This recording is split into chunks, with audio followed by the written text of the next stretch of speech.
Somnath, you are alone? হ্যাঁ ma'am, আমি তো একাই আছি। আর সবাইকে আমি সৌভিক দেখলো তো অন অন হচ্ছে না, সবারই সেন্ড হয়েছে, ডেলিভার্ড হয়েছে, ওরা কেউ অন হয়নি, মানে সিন করেনি। জানি না কেউ জয়েন করবে কিনা।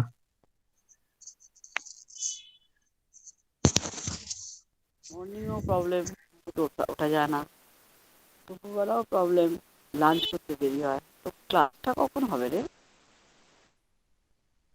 তোকে বলে লাভটা কি আছে, তুই তো ক্লাস জানিস।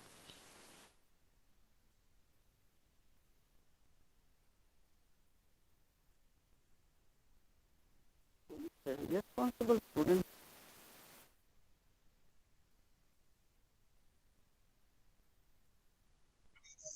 আপনি ম্যাম একবার দেখে নিন যে আপনার টেক্সটটা কতজন দেখছে, তাহলে আপনি একটা ইয়ে করবেন যে ওটা তাও জয়েন হয়নি। তিনটা দেখা উচিত আমার।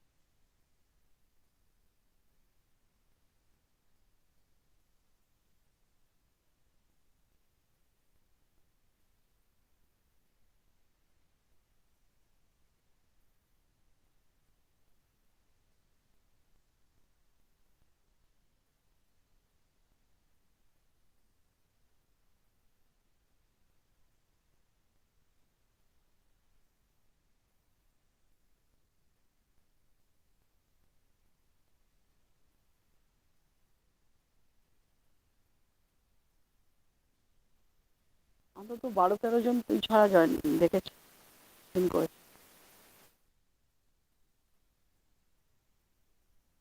But they don't bother to join the class.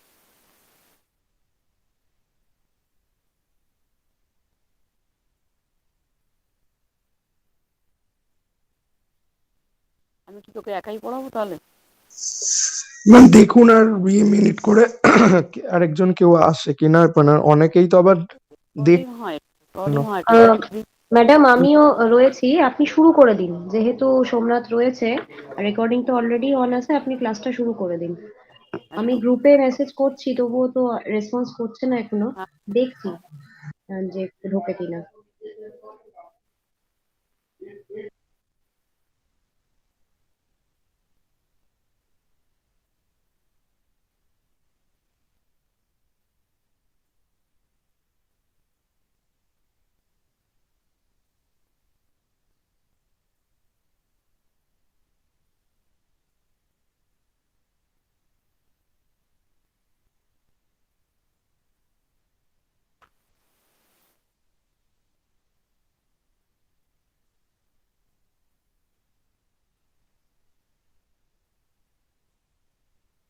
আমি স্ক্রিন শেয়ার করছি। সোমনাথ,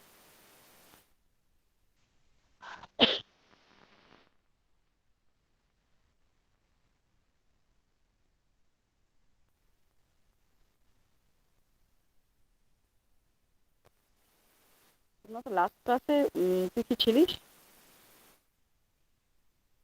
হ্যাঁ ম্যাম, হ্যাঁ ম্যাম ছিলাম।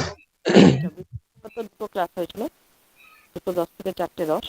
তো সেখানে অনেকটাই পড়ানো হয়েছিল।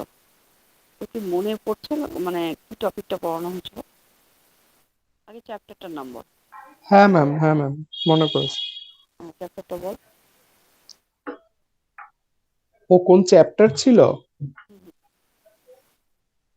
না, ইউনিট 3 অবধি ম্যাম হয়েছিল। না তো, মানে চ্যাপ্টার 3 অবধি হয়েছিল না ম্যাম লাস্ট?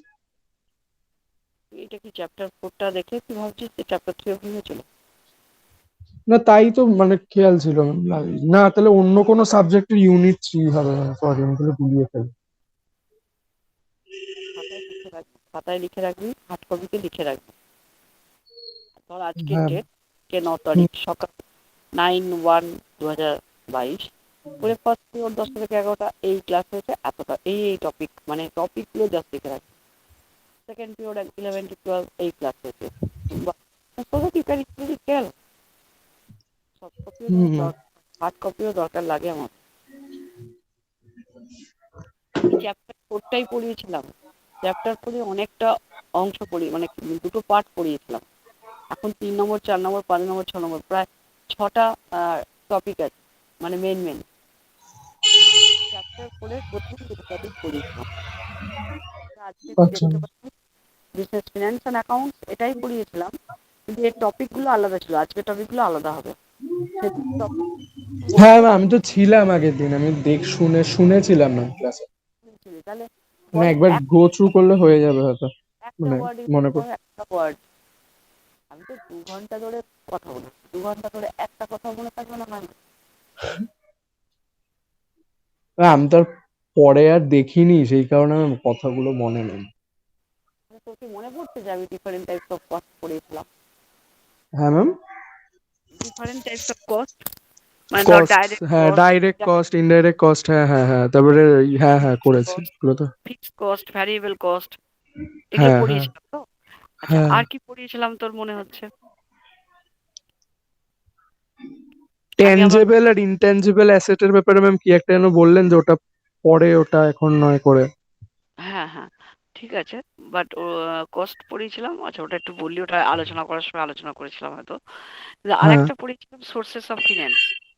হ্যাঁ হ্যাঁ হ্যাঁ, sources of finance. Sources of finance, কোন কোন উৎসমুখ থেকে আমরা টাকা, মানে ফান্ড তৈরি করি, টাকা ধার হুম। নিয়ে হোক বা owners fund, whatever it is. আবার সেটা লং টার্মে নিতে পারি লোন, শর্ট টার্মে নিতে পারি, মিডিয়াম টার্মে নিতে পারি। ফান্ডটা ওনার্স ফান্ড হতে পারে, বড়োয়ার্স ফান্ড হতে পারে, বা হ্যাঁ। প্রফিট যেটা জেনারেট করছে সেটাকেই আবার রিইনভেস্ট করতে পারি। সো দিস ওয়ে, মানে সোর্সেস অফ ফিন্যান্স মানে আয়ের উৎসমুখ, কোথা থেকে আমরা টাকাগুলো কালেক্ট করব। আরেকজন জয়েন করলো, সোমনাথ রয়, ও লিভ করে গেল। আবার লিভও করে গেছে। আমাকে একা পেয়ে তো ও লিভ করে গেছে।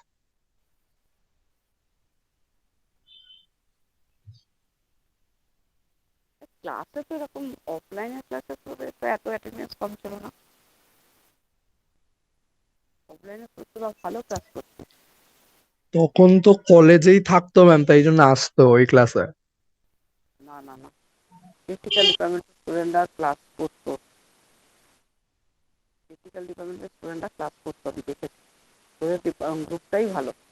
তো সেখানে হঠাৎ করে অনলাইনে অ্যালার্জি কেন? তো আরো ভালো, স্ক্রিন যাচ্ছে, বাড়িতে বসে আছিস, বাড়ির সবই হচ্ছে কাজ, বাড়িতে ঘুমোতে পারছিস, বেলা পর্যন্ত সবই তো হচ্ছে। তারপরেও হোয়াট এভার ইট ইজ। তো ফার্স্ট পার্টে যেটা business finance and accounts chapter 4 আমি স্টার্ট করেছিলাম। তো লাস্ট ক্লাসে আমি যেটা করেছিলাম ডিফারেন্ট টাইপস অফ কস্ট আর সোর্সেস অফ ফিন্যান্স। আজকে যে টপিকটা সেটা হচ্ছে ওই চ্যাপ্টারেরই সেম চ্যাপ্টার চলছে, যেটা চ্যাপ্টার 4। 6টা চ্যাপ্টার আছে তোদের। হুম। বিজনেস ফিন্যান্স অ্যান্ড অ্যাকাউন্টসই চলছে, কারণ এটা খুব ইন্টারেস্টিং টপিক এগুলো। এই টপিকটার নাম হচ্ছে অ্যাসেসমেন্ট অফ ওয়ার্কিং ক্যাপিটাল। মানে একটা চ্যাপ্টারের আন্ডারেই তো অনেকগুলো টপিক থাকে। হুম। তো প্রথম টপিক আমি পড়িয়ে দিয়েছি, কস্ট আর সোর্সেস অফ ফিন্যান্স। আজকে হুম। হচ্ছে assessment of working capital. Working ক্যাপিটালটা কি? আমার গলাটা একটু ধরা আছে, ওই জন্য না আমি না, ক্লিয়ার। অসুবিধা হচ্ছে না ম্যাম, ঠিক আছে। আচ্ছা, আচ্ছা, সেজন্য আমি খুব বেশি জোরে কথা বলতে পারছি না, কিন্তু নিশ্চয়ই বুঝতে পারবি আশা করি। আচ্ছা, হ্যাঁ। Working capital represents the difference between a company's current asset and current liabilities. আচ্ছা। ওয়ার্কিং ক্যাপিটাল হচ্ছে হুম। কোম্পানির কারেন্ট অ্যাসেট আর কারেন্ট লাইবিলিটিস এর যে পার্থক্যটা, সেটাই মানে ডিফারেন্সটা। মানে একটা থেকে যদি একটা বাদ দেওয়া হয়, মানে কারেন্ট অ্যাসেট থেকে যদি কারেন্ট লাইবিলিটিস বাদ দেওয়া হয়, তাহলে ওয়ার্কিং ক্যাপিটাল আমরা বার করতে পারি। এবার ওয়ার্কিং আচ্ছা। ক্যাপিটালটা বার করার দরকার কি সেটা তোমাদের জানতে হবে। Working capital, why we are মানে calculating the working capital, because to see the financial health, capacity to clear its debts within a year or within a some year, and operational efficiency. Financial health মানে কি? অর্থনৈতিক যে একটা health থাকে না, আমাদের আমাদের আমাদের স্টেবিলিটি, যেমন হ্যাঁ। স্টেবিলিটি, কারেক্ট, অর্থনৈতিক কন্ডিশন বা স্টেবিলিটি। আমাদের যেমন তিনটে health, physical health, mental health, financial health মানুষের। কোম্পানি তো ইট কাঠ পাথরের মতো। Company has a legal identity in the eye of law. Company নিজে একটা লিগাল পার্সন, বাট কোম্পানির তো কোনো প্রাণ নেই, তাই জন্য তার ফিজিক্যাল বা মেন্টাল কোনো হেলথ থাকতে পারে না। একটাই হেলথ আছে, সেটা ফিনান্সিয়াল হেলথ। আমাদেরও আছে ফিনান্সিয়াল হেলথ। ওকে, হুম আমাদের তিনটে আছে, মেন্টাল, ফিজিক্যাল, ফিনান্সিয়াল। তো ফিনান্সিয়াল হেলথ মানে কোম্পানিটা রান করবে কিনা, তো কোম্পানিটা ভাইবেল কিনা, কোম্পানিটা টিকবে কিনা ইন দ্য লং রান, সেটা দেখার জন্য আমরা ওয়ার্কিং ক্যাপিটাল মেজারমেন্ট করি বা অ্যাসেস করি। এবার অ্যাসেসটা কি করে করব? কারেন্ট অ্যাসেট থেকে কারেন্ট লাইবিলিটিসকে বাদ দেবো। যদি ইকুয়াল হয় তাহলে কোম্পানিকে থ্রেট দেওয়া হচ্ছে, it's not in a good position. মানে জিরো হলো, তার কারেন্ট অ্যাসেটও যা, কারেন্ট লাইবিলিটিসও তাই, জিরো হলো। মানে হুম অ্যাসেট থেকে লাইবিলিটিস যদি বাদ দিই জিরো, তাহলে থ্রেটেনিং। আর মাইনাস নেগেটিভ যদি হয়ে যায় তাহলে তো একেবারেই মানে থ্রেটেনিং। সবসময় একটা প্লাস হওয়া উচিত। What happen?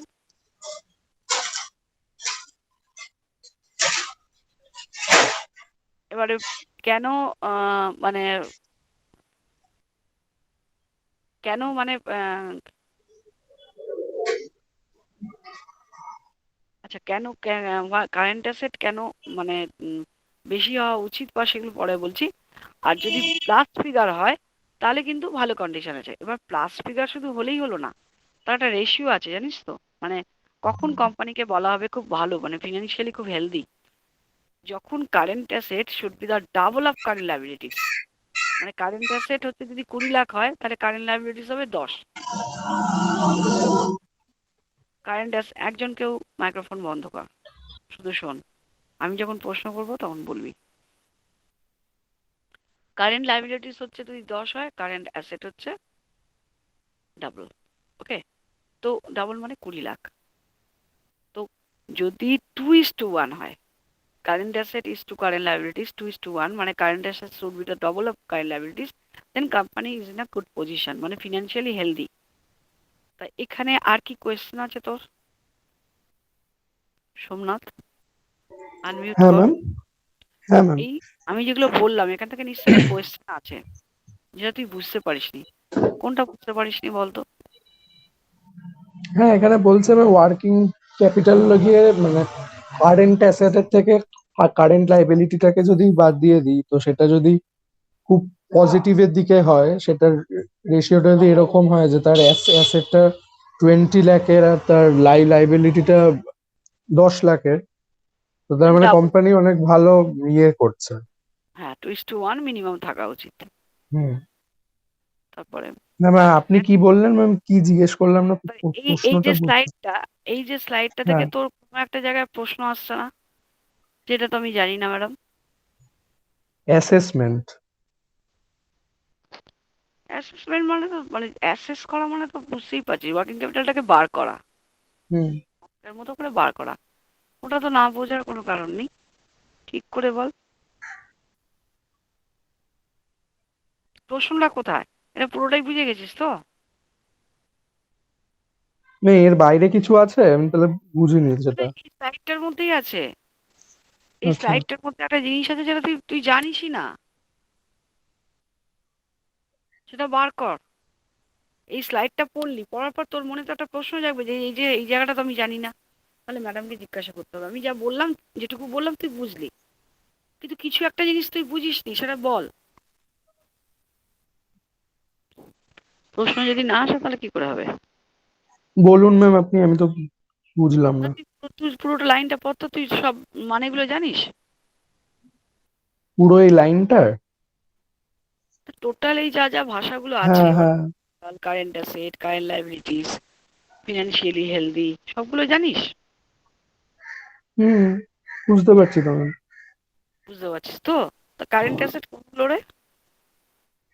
কারেন্ট অ্যাসেট কোনগুলো? মানে এইসব হুম, বাইক, গাড়ি ঠাড়ি। আচ্ছা। আর কারেন্ট লাইবিলিটিস? ও সরি, কারেন্ট অ্যাসেট মানে বাড়ি হবে ম্যাম, বাড়ি ঘর, প্রপার্টি, কোনো কোনো ফার্নিচার।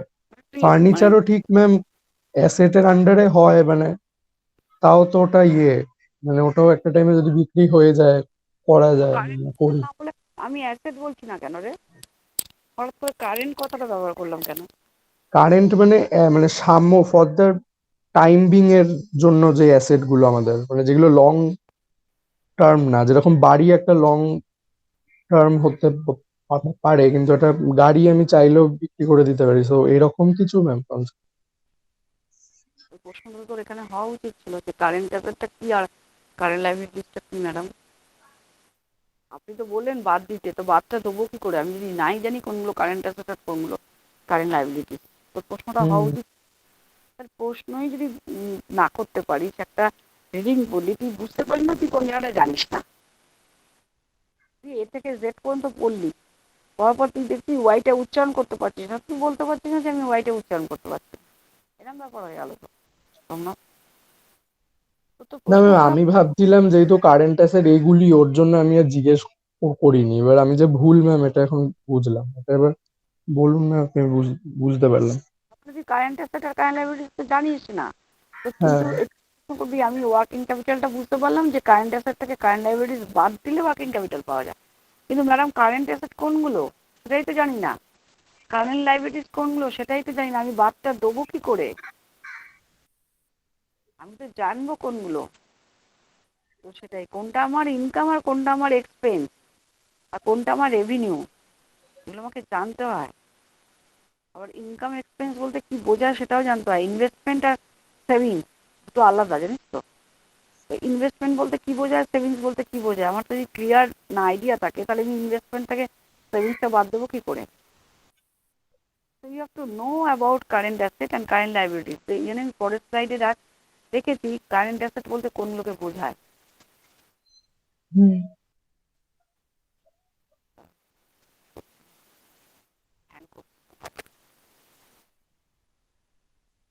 এগুলো কারেন্ট অ্যাসেট। তুই যে বাড়ি আচ্ছা। টাড়ি বাড়ি টাড়ি বলছিস, বাড়ি কারেন্ট অ্যাসেট নয়। এগুলো খুব ইন্টারেস্টিং টপিক, গল্পের মতো করে পড়ালে খুবই ভালো লাগার কথা, কিন্তু স্টুডেন্ট পড়তে চান। কারেন্ট অ্যাসেট কিন্তু বাড়ি নয়, জানিস তো? বাড়িটা যে তুই বললি ওটা ফিক্সড অ্যাসেট। তোদের যখন আমি ফিক্সড অ্যাসেট, হ্যাঁ, কথাটা আমি ঠিক খুঁজে পাচ্ছিলাম না, ওই জন্য বলতে চাচ্ছিল ফিক্সড অ্যাসেট। হ্যাঁ। দেখ, তোরা ইকোনমিক্স অ্যাকাউন্টেন্সি যখন না পড়েছিস না। আমি ইকোনমিক্স এর স্টুডেন্ট না, আমি তো আইসিএসসি দিয়ে এসেছি। এবার আমার ও আচ্ছা, 11-এ কমার্সে আচ্ছা, আমি কয়েকদিন হয়েছিল ক্লাস, এবার ওইটাই যা একটু আইডিয়া, ওই আন্দাজে ম্যাম আপনাকে বই বললাম। আমি কমার্সের ক্লাসও একদিনও অ্যাটেন্ড করিনি। মানে তার আগেই আমার এই জেক্স ফোর এক্সামটা হয়ে আমি এখানে অ্যাডমিশন হয়ে গেছিল। সেকেন্ড ইয়ার অ্যাডমিশন হয়েছে তাই তো? হ্যাঁ। না, ফার্স্ট ইয়ার থেকে আচ্ছা, তোদের সেকেন্ড সেমে তো ক্লাস করেছিলিস। ছিল এটা। হ্যাঁ, ছিল তো। কিন্তু তো এখন ওই এক্সাম তো আর হয়নি ম্যাম, ওই জন্য অতটা চাপ দিয়ে হয়নি। ওই ট্রায়াল আচ্ছা, ব্যালেন্স শিট অব্দি ওগুলো শিখেছিলাম অল্প অল্প, ভুলে গেছি এখন আবার ওরকম। তার মানে তুই, মানে আমাদের কিন্তু 15ই মার্চ অব্দি ক্লাস হয়েছিল, হ্যাঁ, ঠিক হ্যাঁ, আছে? হ্যাঁ, তোরা ব্যাচ ছিলিস। আর হ্যাঁ, হ্যাঁ, 19-20 যে ব্যাচটা, 19 সালে তোরা তো ঢুকেছিস, তো হ্যাঁ, 20 তোরা আমার কাছে 2.5 মাস 2 মাস হলেও প্রায় অ্যাকাউন্টেন্সি করেছিলিস, এবং হ্যাঁ, তখন হ্যাঁ, কিন্তু হ্যাঁ। ক্লাসটা ওই তো কিন্তু জানুয়ারি থেকে ফেব্রুয়ারি অব্দি হয়েছিল যে। না 15ই মার্চ। হ্যাঁ, ওই যে ওই মানে হ্যাঁ, ওই 15 মার্চ অব্দি হলো, তবে তো 22 তারিখ থেকে অফ হয়ে গেল সব, কারফিউ। তোদের বলছি তোরা ক্লাসে খুব ভালো প্রেজেন্ট থাকতিস, মনে আছে বই নিয়ে আসতিস, হ্যাঁ, হ্যাঁ, হ্যাঁ, প্রত্যেক দিন বইগুলো খুলিয়ে খুলিয়ে বইগুলো দাগ দিয়ে দিয়ে দিতাম। তোদের ক্লাসের স্টুডেন্ট থাকতো, অতএব তোরা যদি বলিস আমরা কিছু মানে জানি না, এটা বললে ভুল। তুই আইসিএসসি তে 11-12 কথা বলছিস কেন? আমি তো বলছি তোকে 2 মাস পড়িয়েছি আমি অ্যাকাউন্টেন্ট, হ্যাঁ, তো বোর্ডে করিয়েছি। Journal, ledger, golden rule, cash book, হ্যাঁ, হ্যাঁ, এগুলো করিয়েছি। পরে আমি অনলাইনেও তোদের ব্যালেন্স শিট, ট্রায়াল ব্যালেন্স এগুলো করিয়েছি, এবং ক্লাসে রীতিমতো এগুলো নিয়ে আলোচনাও করেছি যে অ্যাসেট 3 ধরনের, একটা ইনট্যাঞ্জেবল, একটা ট্যাঞ্জেবল। এটা ফিক্সড। ট্যাঞ্জেবলের মধ্যেই ফিক্সটা পড়ে, ওকে? হ্যাঁ। আর আর একটা কারেন্ট। তো অ্যাসেটের মধ্যে ইনট্যাঞ্জেবল যেটা, সেটা গুডউইল, যাকে ছোঁয়া যায়, হ্যাঁ, কিন্তু অনুভব সুনাম করে। যেটা ম্যাম বলে, হ্যাঁ। নাম কারেক্ট, ওটা একটা অ্যাসেট, কারণ ওটার জন্যই দেখ আজকে একটা ডক্টরের যদি সুনাম থাকে তাহলে পেশেন্ট বেশি আসে, আর ডক্টরের যদি সুনাম না থাকে পেশেন্ট কম আসে। তো যেটার জন্য তার ইনকামটা বেশি হচ্ছে সেটাও একটা অ্যাসেট, বাট ওটা ইনট্যাঞ্জিবল সেটা, ইনট্যাঞ্জেবল অ্যাসেট, হাত দেওয়া যায় স্পর্শ না ওটাতে। আর হ্যাঁ, টাচ করা না। আর হ্যাঁ। ফিক্সড এর মধ্যে তোর land, building, plan, machinery, furniture, fixture এগুলো। আর কারেন্ট অ্যাসেটের মধ্যে যেগুলো লিখেছি এগুলো cash and cash equivalent. Cash equivalent বলতে ধর তোর কাছে এক ভরি সোনা আছে, তুই এখন এই টাকার সোনার সমান দোকানে গিয়ে কিছু, মানে টাকা টাকার নইলে ওর সমান, সমান কিছু। হ্যাঁ। সমান কিছু তো বাড়িতে, তার মানে তোর সোনা থাকতে হবে, সোনা তাকে বিক্রি করে তুই কিছু টাকা পাবি। নিশ্চয়ই বাড়িতে পুরোনো ফার্নিচার একটা বিক্রি করে টাকা পাওয়া যাবে, এটা ঠিকই, কিন্তু সেই পুরোনো ফার্নিচারটাও সেরকম হতে হবে তবে সেটা বিক্রি হবে, নাহলে জলের দামে যাবে। মানে ক্যাশ ইকুইভ্যালেন্ট, ক্যাশ ইকুইভ্যালেন্ট বলতে কিন্তু ক্যাশ নয়। ক্যাশটা যেমন লিকুইড, ক্যাশ ইকুইভ্যালেন্ট কিন্তু লিকুইড নয়। লিকুইড কথাটা কেন ইউজ করলাম রে? লিকুইড ক্যাশ মানে ওই যে সলিড হাতে নোটটা, ওটাকে লিকুইড ক্যাশ বলে তোমার। লিকুইড বলে দিলি আবার বলি সলিড হাতে ক্যাশটা। মানে ওই তো, মানে ক্যাশটাকে যেটা মানে সলিড, ক্যাশ, যেটা ক্যাশটা cash in liquid hand, asset. যেটা ক্যাশ ইন ক্যাশটা হ্যান্ড এখানে লেখাও আছে ম্যাম, এখানে নেক্সটটাতে ঠিক ইনভেন্টরির আছে, ব্যাপার। আমি যেটা প্রশ্নটা করছি শোন, ক্যাশকে লিকুইড অ্যাসেট বলা হয় কেন হ্যাঁ। জানিস? না, না, বলুন ম্যাম। ক্যাশটাকে লিকুইড অ্যাসেট বলা হয়, অন্য কিছুকে লিকুইড অ্যাসেট বলা হয় না। যেমন সোনা থাকলে সেটা লিকুইড অ্যাসেট নয়। তোর একটা ধর 1 বিঘে জমি মানে 20 কাঠা জমি আছে, ওটাও লিকুইড অ্যাসেট নয়। তোর একটা বিরাট বড় বাড়ি আছে, তুই বিক্রি করতে পারিস যখন তখন, সেটাও তো লিকুইড অ্যাসেট নয়, বাট ক্যাশ লিকুইড অ্যাসেট। কেন বলতো? আমরা ছোটবেলায় পড়েছি না, কঠিন, তরল আর গ্যাসীয়, হার্ড, তুই যেটা হ্যাঁ, বললি হ্যাঁ, হ্যাঁ, হার্ড। হ্যাঁ। হ্যাঁ, তারপর হচ্ছে একটা মানে ওয়াটারের মতো, আর একটা হচ্ছে তোর প্লাজমা গ্যাসিয়াস, তাই যেটা। তো? হ্যাঁ, মানে আমরা যে তরল যেটা বলতাম, তরল পদার্থ, তাকে যে পাত্রে রাখা হয় সেই পাত্রের আকার ধারণ করে, তাই তো? গ্লাসে হ্যাঁ। রাখলে গ্লাস মতো, বাটিতে রাখলে বাটির মতো। তার মানে ক্যাশ হচ্ছে এমনই একটা জিনিস যেটা দিয়ে আমি যখন চাইবো যা চাইবো কিনে ফেলতে পারবো। কিন্তু তোর কাছে যদি 1 ভরি সোনা থাকে, তুই খোসলায় গিয়ে বলিস আমাকে এই চুড়িটা আর ওই মাইক্রোভেনটা দিয়ে দিন, ও কিন্তু দেবে না।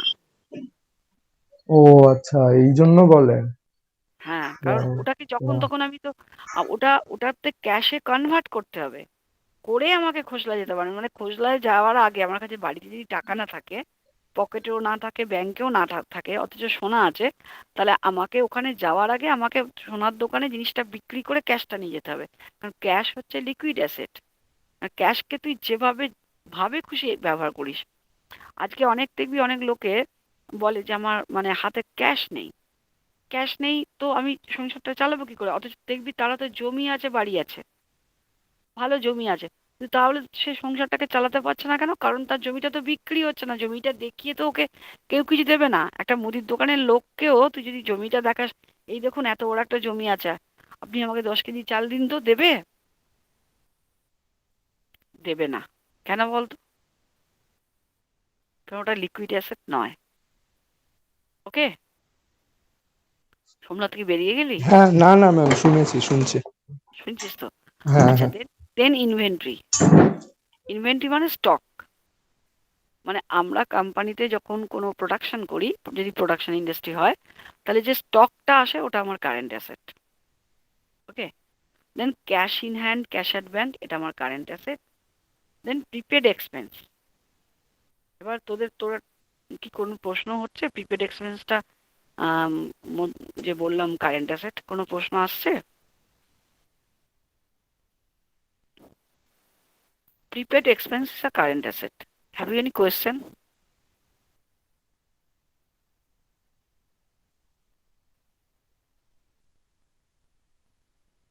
সোমনাথ, হ্যাঁ ম্যাম। কি কোয়েশ্চেন বল, আওয়াজ হোক, তুই কথা বল। তুই কি কাজ করছিস বাড়িতে? না ম্যাম, আমি নিচে এসেছিলাম খেতে, ওই জন্য মা ডাকলো। আমি আগে শুনছি ম্যাম, বলুন ম্যাম। আচ্ছা, তো প্রিপেড এক্সপেন্সটা কেন কারেন্ট অ্যাসেট? Prepaid expense. প্রশ্ন কিছু জাগছে মনের মধ্যে? হ্যাঁ, কারণ ওটা ম্যাম রোজ খরচা হচ্ছে বলে, মানে প্রিপেড এক্সপেন্স তো। যেহেতু হ্যাঁ এক্সপেন্স ম্যাম। মানে এক্সপেন্স হ্যাঁ, মানে খরচ, খরচ আবার অ্যাসেট কি করে হয় রে? না অ্যাসেট না তো, লাইব্রেরি নেই তো। অ্যাসেট নয় তো, তাহলে এখানে তো অ্যাসেটের মধ্যে লিখেছি আমি, তাহলে তো ভুল লিখেছি। ও এটাই তো ইনভেস্টমেন্ট ম্যাম, তাই তো? না, এটা ইনভেস্টমেন্ট না, বলতে পারিস শর্ট অফ ইনভেস্টমেন্ট, একদম খুব খারাপ বলিসনি, বাট একটু উদাহরণ দে। প্রিপেড মানে তো আগে থেকে যার জন্য আমি এক্সপেন্স দিয়ে যাচ্ছি করে, মানে যার জন্য আমার মানে খরচা হচ্ছে, আমি কোনো ইনভেস্ট করছি কিছু। একটা একটা উদাহরণ দে প্রিপেড এক্সপেন্সের। রেকারিং ম্যাম, ধরুন কোনো ব্যাংকের রেকারিং যারা ইয়ে প্রিপেড, করে। ওটা প্রিপেড, ওটা এক্সপেন্স নাকি? ওটা সেভিংস।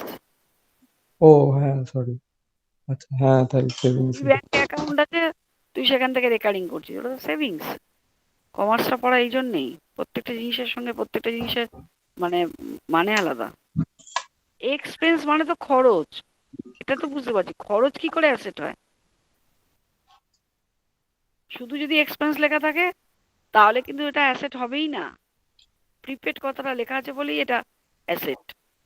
আচ্ছা, কি ম্যাম এরকম। তার এক্সাম্পল একটা দিন আর ম্যাম, তুই বলুন। তুই বল, তুই নিজেই বল না, তোরা তো ডেইলি ওটা তো ব্যবহার করিস, তোরা প্রিপেড এক্সপেন্স করিস তো। প্রিপেডের কোনো গল্প নেই লাইফে, ও যেটা কি ফোনে, ফোনের রিচার্জ যারা ইয়ে করে। ও এক্স্যাক্টলি। আচ্ছা, কত ক্লোজ আর আচ্ছা। একদম ঠিক কথা। কেউ পোস্টপেড এক্সপেন্স করে, মানে ফোন সেরকম আগে দিন। কথা বলে নিচ্ছে, 1 মাস পরে গিয়ে টাকা দিচ্ছে। প্রিপেড মানে আগে টাকা দিচ্ছে, পরে এনজয় করছে। হ্যাঁ। আজকে তুই এক্সপেন্স মানে 3 ধরনের। একটা এক্সপেন্স মানে ধর আমি কনভেন্স, আমি কোনো গাড়িতে করে গেলাম, গাড়ি থেকে নামলাম, গন্তব্যস্থানে পৌঁছলাম, গাড়ি থেকে নামলাম, টাকা দিয়ে দিলাম, এক্সপেন্স। আর আমি আজকে গাড়িতে করে কোথায় যাব, 1 মাস আগে টাকাটা দিয়ে রেখেছি, তো প্রিপেড। আজকে যাব, কালকে টাকাটা দেবো, ওটা পোস্টপেড। পোস্টপেড মানে আউটস্ট্যান্ডিং, বাকি। তো প্রিপেড এক্সপেন্সটা হচ্ছে অ্যাসেট, কেন বলা হচ্ছে, বিকজ দো ইট ইজ এক্সপেন্স, বাট আমি এটা আর্লিয়ার আমি এটাকে খরচা করেছি, এবং now I am enjoying that benefit. মানে আমি 3 মাস, 3 মাসের জন্য ধর 2 GB করে নেট ভরেছি, তো 1 মাস আগে আমি 700 সামথিং দিয়ে আমি পার ডে, যাতে মানে 84 ডেজের যেটা ভরে না, সেটা 2 GB ভরেছি। তো 1 মাস আগে ভরেছি, কিন্তু আমি স্টিল এনজয় করে যাচ্ছি জিনিসটাকে। এই জন্যে এই এনজয়মেন্টের পার্টটা, though it is expense but still I am enjoying, আর আগামী 2 মাসও আমি ওটাকে এনজয় করবো 2 GB নেট পার ডেতে। So it is treated as assets. Okay. Then account receivable. Receipt আর রিসিভেবলের মধ্যে তফাৎ কি সোমনাথ? পাবো আমি, মানে which is exactly. Yet to come ma'am, যে আসবে, এখন ইয়েস, আমার হাতে ইয়েস, আসেনি কিন্তু পাও না। হ্যাঁ, ভেরি। রিসিপ্ট মানে পেয়ে এগুলো তো গেছি। ম্যাম ছিল তো ম্যাম, যখন ট্রায়াল ব্যালেন্স না কি যেন একটা করতাম, এখানে মিলিয়ে মিলিয়ে করতে হতো ওটা, এগুলো এগুলো তো শিখতে হয়েছিল যে কোনটার আন্ডারে কোনগুলো হয়, ওই টাইমেই ছিল এক্স্যাক্টলি। কলেজে। হ্যাঁ।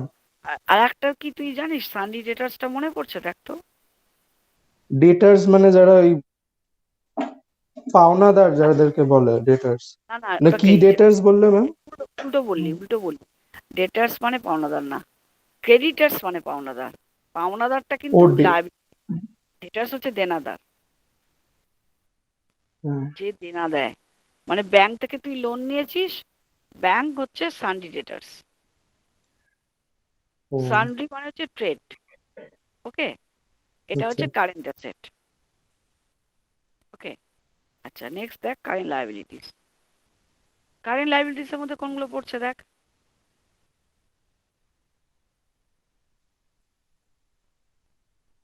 বিলস পেয়েবল, মানে যে বিলের এগেনস্টে আমাকে টাকা দিতে হবে। পেড মানে দিয়ে দিয়েছি, আর পেয়েবল মানে what we are going to pay, that's the current liabilities. Then accrued expense, অনেকগুলো এক্সপেন্স একসঙ্গে হয়ে গেছে, আমাকে এক্সপেন্সটা করতে হবে, সেগুলো সেই মানে অনেকগুলো একসঙ্গে হয়ে গেছে, সেই এক্সপেন্সগুলো আমার কাছে লাইবিলিটি। সানডি ক্রেডিটার্স, এটা একটু আগে বললাম, পাওনাদার। আমার পাওনাদার আমার লাইবিলিটি। ব্যাংক যদি আমার পাওনাদার হয়, মানে ব্যাংক থেকে আমি লোন নিয়েছি, তো ব্যাংক আমার পাওনাদার, ব্যাংকে আমার প্রতি মাসে মাসে টাকা দিতে হবে, তো তাহলে ওটা আমার লাইবিলিটিস। ব্যাংক ওভারড্রাফট, লাইবিলিটিস, মানে চেক বাউন্স হয়েছে, টাকা কেটে হ্যাঁ নেবে তো। অ্যাকাউন্টস পেয়েবল, যে অ্যাকাউন্টসের মানে যে বিলের এগেনস্টে আমাকে টাকা দিতে হবে।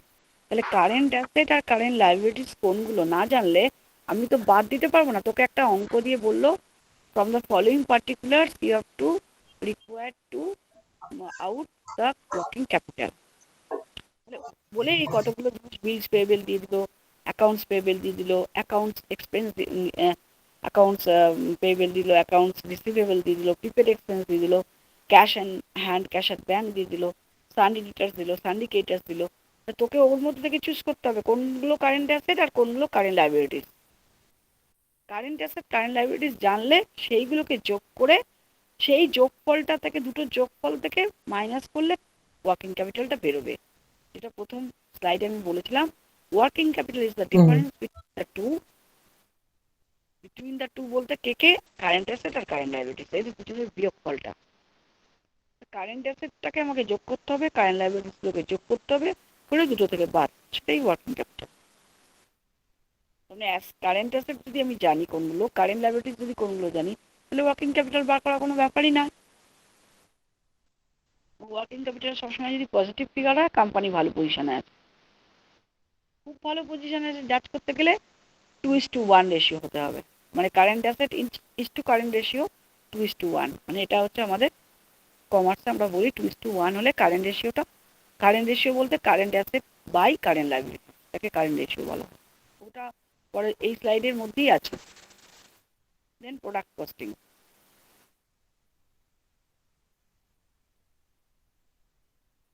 প্রোডাক্ট কস্টিংটা পর একটু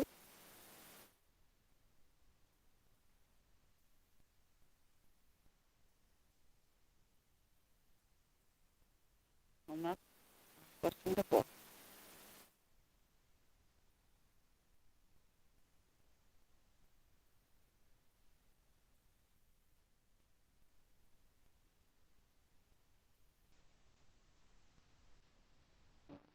সোমনাথ টাকাকে কি জয়েন করেছে?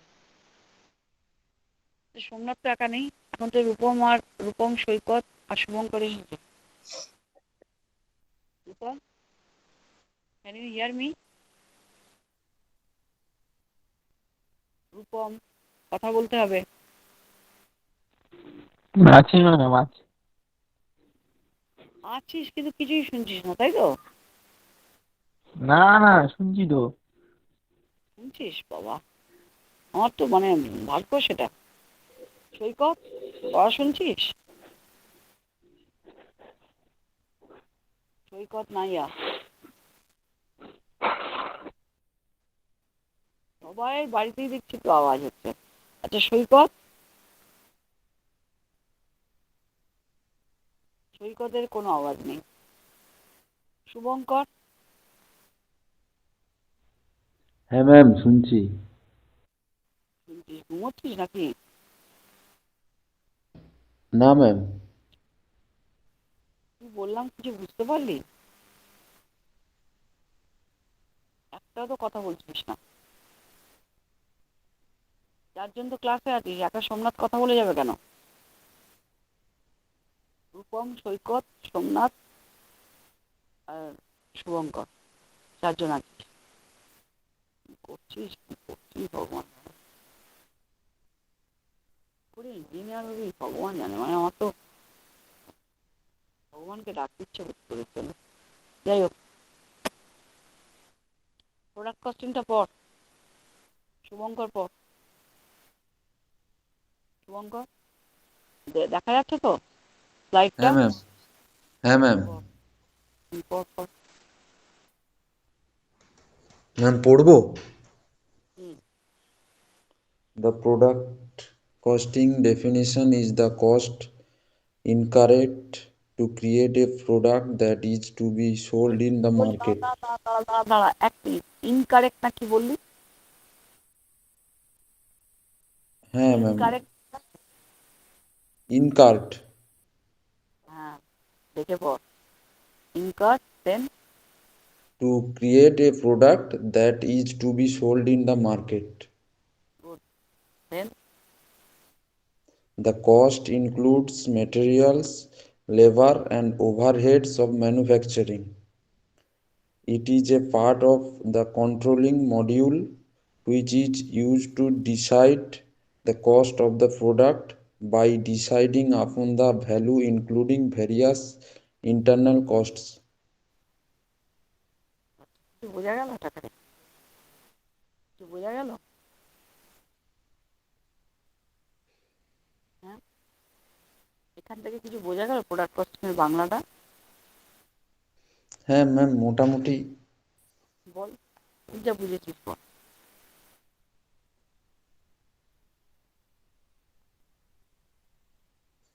মানে কোনো মার্কেট থেকে প্রোডাক্ট কেনা হলে সেই মেটেরিয়ালসের মার্কেট কস্ট, থেকে প্রোডাক্ট কেনা হচ্ছে, প্রোডাক্ট মানে মার্কেট, মার্কেট থেকে প্রোডাক্ট কিনবি কেন? তুই তো প্রোডাক্টকে বানাবি। হ্যাঁ ম্যাম, মার্কেটে বিক্রি করার জন্য। মার্কেট থেকে র মেটেরিয়াল কিনবি প্রোডাক্টটাকে বানানোর জন্য, শুনে নে। হ্যাঁ মার্কেট থেকে র মেটেরিয়াল কিনি আমরা প্রোডাক্ট বানানোর জন্য। Raw material, then semi finish goods, then finish goods. ওই ফিনিশ গুডটাকে প্রোডাক্ট বলা হয়। মার্কেট থেকে প্রোডাক্ট কিনবি ট্রেডিং ইন্ডাস্ট্রি। আমি তো ট্রেডিং ইন্ডাস্ট্রি গল্প পড়াচ্ছি না, আমি তো এখানে ম্যানুফ্যাকচারিং ইন্ডাস্ট্রি গল্প পড়াচ্ছি। এখানে ম্যানুফ্যাকচারিং হয়, ওই জন্য প্রোডাক্ট কস্টিং। ট্রেডিং বিজনেসগুলোতে তো প্রোডাক্ট কস্টিং এর গল্প নেই, জানিস তো? তো একটা ট্রেডিং বিজনেসের উদাহরণ দিতে পারবি? একটা ম্যানুফ্যাকচারিং বিজনেসে একটা ট্রেডিং বিজনেসের উদাহরণ দে। ট্রেডিং বলতে কি বোঝায়? কত জেনারেল নলেজের অভাব তোরা বুঝতে পারবি।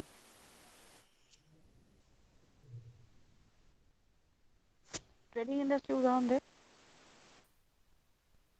তোর পাড়ার যে মুদির দোকানটা আছে না, যেখানে গিয়ে হ্যাঁ চাল ডাল তেল নুন পাস, ওটা কি ম্যানুফ্যাকচারিং ইন্ডাস্ট্রি? না ম্যাম, ওরা কি করে রে? বড় মার্কেট থেকে বড় বাজার থেকে কিনে এনে বিক্রি করে, তাই তো? হ্যাঁ হ্যাঁ, কিনে এনে যেটা বিক্রি করে ওটা ট্রেডিং কোম্পানি। আর যেটা নিজেরা তৈরি করে বিক্রি করে সেটা হচ্ছে ম্যানুফ্যাকচারিং বলা হয়। manufacturing। এটা একটা ইঞ্জিনিয়ার যদি না জানে তো কি অবস্থা বুঝতে পারছিস? অত যাবি, আইদার ট্রেডিং ইন্ডাস্ট্রি যাবি বা ম্যানুফ্যাকচারিং ইন্ডাস্ট্রি যাবি। অ্যামাজনটা কি ইন্ডাস্ট্রি রে? ট্রেডিং। কেন? প্রোডাক্ট নিয়ে। প্রোডাক্ট নিয়ে বিক্রি করে, তাই তো? হ্যাঁ, কিন্তু ওটাকে ট্রেডিং বলা যায় না শুধুমাত্র। আর কি বলা হয় রে? Service industry. তোর ডোর স্টেপে পৌঁছে দিচ্ছে তো, হ্যাঁ ট্রেডিং যাবে না। ওরা অ্যাকচুয়ালি কিন্তু সার্ভিস ইন্ডাস্ট্রি, জানিস তো? খোসলায় গিয়ে যখন জিনিস কিনছিস তখন তুই নিজে যাচ্ছিস, যে চয়েস করে কিনছিস খোসলায়, ওটা ট্রেডিং ইন্ডাস্ট্রি। যখন ও তোর বাড়িতে পৌঁছে দিচ্ছে আবার ও সার্ভিসেরও কাজ করছে, সার্ভিস ইন্ডাস্ট্রিও বটে। অ্যামাজন থেকে, মিশো থেকে, ফার্মেসি থেকে, সুইগি থেকে, জোম্যাটো থেকে, ওলা উবের সব হচ্ছে সার্ভিস ইন্ডাস্ট্রি। কারণ ওদের কিছু প্রোডাকশন হয় না, ওরা সার্ভিস দেয়। তুই যে এডুকেশন ইনস্টিটিউশনে পড়িস এটা কি ইন্ডাস্ট্রি? কি ম্যাম? SRESTটা কি ইন্ডাস্ট্রি?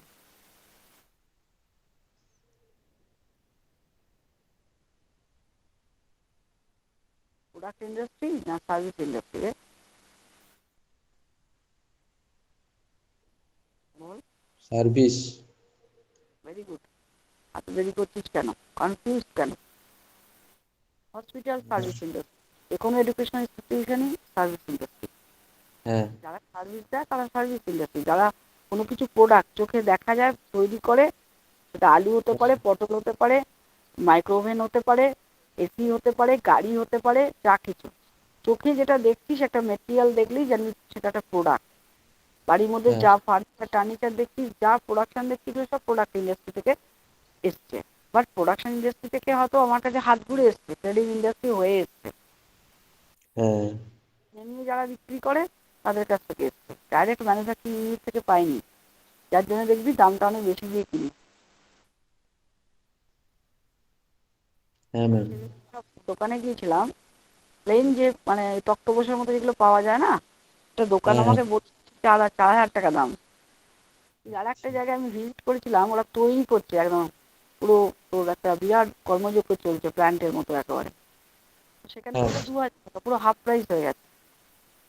তো এরা কেন 4,000 নিচ্ছে? কারণ ওটাকে ওদের ট্রান্সপোর্টেশন এক্সপেন্স লাগছে, ক্যারি করে নিয়ে আসছে, লেবার হ্যাঁ দিয়ে ওটাকে মতো ফিট করছে, ওরা একটা শোকেসের মধ্যে রাখছে সেটাকে, একটা দোকান করেছে, সেখানে ইলেকট্রিসিটি বিল দিচ্ছে, তো সেই টাকাগুলো তোর থেকেই তো তুলবে, সেই জন্য দামটা হ্যাঁ প্রায় ডবল হয়ে যায়।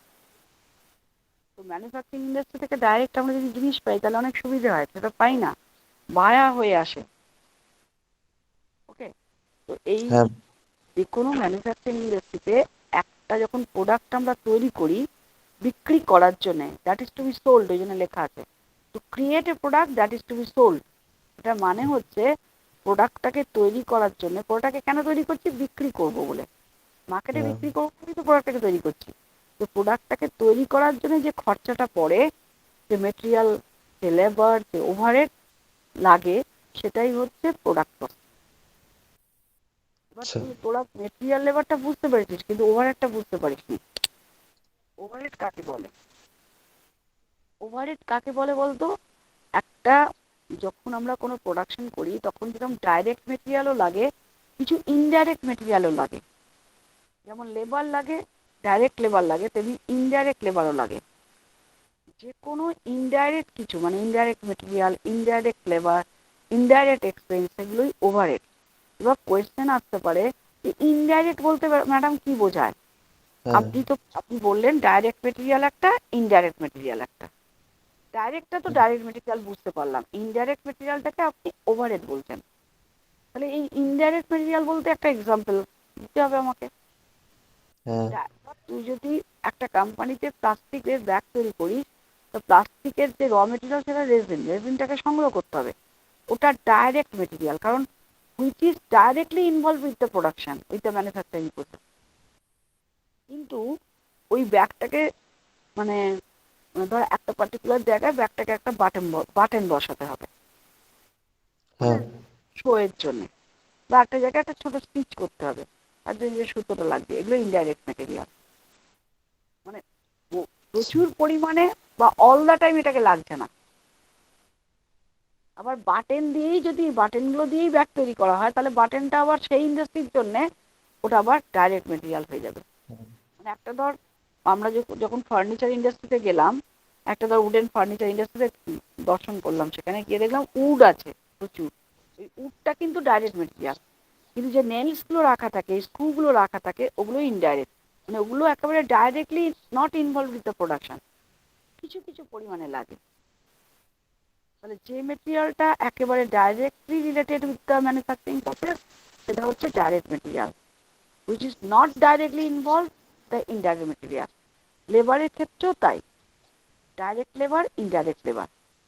যেমন ধর আমরা যে লেবারদের অল দ্য টাইম কোম্পানিতে কাজ করাই, তাদের পিছনে যে আমাদের স্যালারি দিতে হয়, ওয়েজেস দিতে হয়, বা ডিফারেন্ট টাইপস অফ বেনিফিটস দিতে হয়, তার মধ্যে মেডিক্লেম হতে পারে, ইন্স্যুরেন্স হতে পারে, এডুকেশনাল ফেসিলিটি, কনভেন্স ফেসিলিটি, এগুলো হচ্ছে ডাইরেক্ট লেবার। আর ইনডাইরেক্ট লেবার কোনটা বলতো? For the time being particular কিছু লেবার দরকার হলো, মানে সেটা স্কিল লেবার বলতে কিন্তু শুধু ওই যারা মজুদ তাদের বুঝবি না, লেবার বলতে দু ধরনের লেবার, স্কিল লেবার আর আনস্কিল লেবার। তোরা যেমন ইঞ্জিনিয়ার, তোরা হচ্ছে হ্যাঁ স্কিল্ড লেবার, দক্ষ শ্রমিক। তো সেটা দক্ষ হতে পারে, অদক্ষ হতে পারে, but all the time they are not needed for the production, তারা ইনডাইরেক্ট লেবার। যেমন ধর আজকে কলেজে আমি ফুল টাইম লেকচারার, আমি কিন্তু ডাইরেক্ট লেবার।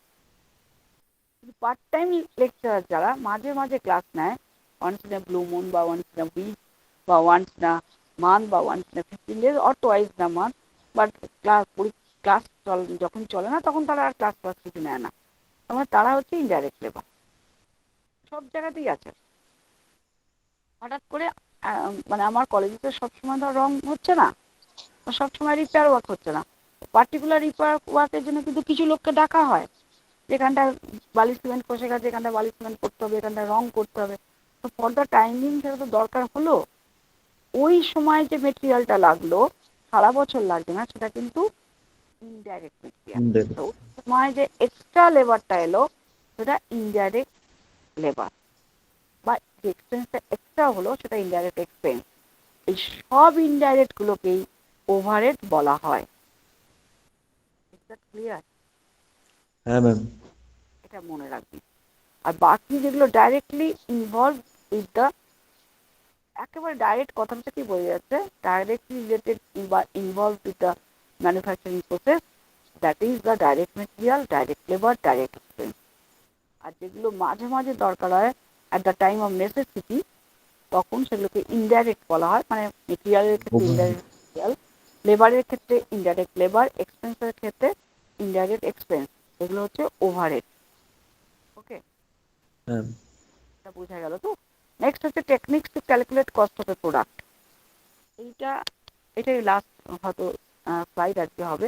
অনেকগুলো স্লাইড আছে তো, কিন্তু বোঝানো যাবে না, না বুঝতে পারলে ভালো লাগবে না জিনিসটা। আমি যদি গড় করে কতগুলো মানে কালারফুল স্লাইড দিয়ে বলে চলে যাই, তাহলে আমার একারই পড়া হবে। আমি নিজে তো জানি, আমার জানার জন্য তো এখানে আমি আসিনি, আমি শেখানোর জন্য এসেছি। তো techniques to calculate cost of A product. একটা উডের ধর তুই 500টা চেয়ার বানাবি, 6,000 টাকার উড লেগেছে, এখানে গল্পটা ওটাই আছে, স্টোরিটা। 1,000 টাকার কার্পেন্টারের ওয়েজেস, 500 টাকা হয়তো সিকিউরিটি গার্ডকে দেওয়া হচ্ছে, কারণ সে দেখবে কোনো চুরি টুরি হচ্ছে কিনা। 50 টাকার একটা ব্যাগ অফ নেলস কেনা হয়েছে, যেগুলো স্ক্রু থাকে। আর 500 টাকার কিছু রেন্ট অ্যান্ড ইউটিলিটিস। এই ₹500 ফর রেন্ট অ্যান্ড ইউটিলিটিস, এই ইউটিলিটিস বলতে কোনগুলোকে বোঝায় বলতো? বেসিক যেগুলো নিড, ওয়াটার, ইলেকট্রিসিটি, এগুলো ইউটিলিটিসের মধ্যে পড়ে। এগুলো তো খরচ হয়। কোম্পানিতে যদি একটা কার্পেন্টার কাজ করে, 4টে কার্পেন্টার কাজ করে, সিকিউরিটি গার্ড থাকে, তাদের জন্য ইলেকট্রিসিটি মানে বিল তো উঠবে, আর ইলেকট্রিসিটি চালিয়ে রাখতে হবে, বা ফ্যান, গরমকাল হলে ফ্যান চালিয়ে রাখতে হবে, জল প্রোভাইড করতে হবে, দে আর ইউজিং দ্য ওয়াশরুম। তাহলে এগুলো হচ্ছে ইউটিলিটি, এর জন্য 500 টাকা খরচা হয়। তাহলে এই টোটাল তার মানে কস্ট অফ প্রোডাকশন 500টা চেয়ার করতে গেলে কত? 6,000 plus 1,000 plus 50 plus 500 plus 500, total 8,050। তাহলে 8,050 টাকা যদি খরচা হয় 500টা চেয়ার বানাতে, তাহলে এক একটা চেয়ারের দাম পড়লো 16 টাকা। তাহলে cost of A product 15 rupees. এই কস্ট অফ এ প্রোডাক্টটা কেন বার করি রে আমরা? কি মনে হয় তোদের? কস্ট অফ প্রোডাক্ট কেন বার করি?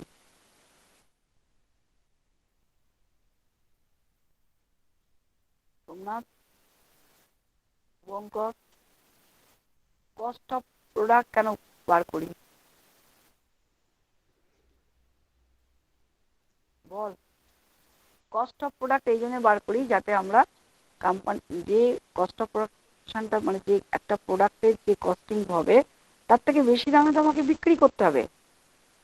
বেশি দামে যদি বিক্রি না করতে পারি, তাহলে কোম্পানিতে প্রফিট হবে কি করে? সেই জন্য কস্ট অফ প্রোডাকশনটা আমরা বার করি। কস্ট অফ প্রোডাকশন না বার করলে আমরা কত দামে, কত পার্সেন্টেজ প্রফিটে মার্কেটে ছাড়বো, সেটা আমাকে ভাবতে হবে। তো আমার সেল প্রাইসটা কি হবে? এই জন্য পরেরটা হচ্ছে প্রফিটেবিলিটি। কারণ প্রফিটেবিলিটি হচ্ছে primary goal of business venture.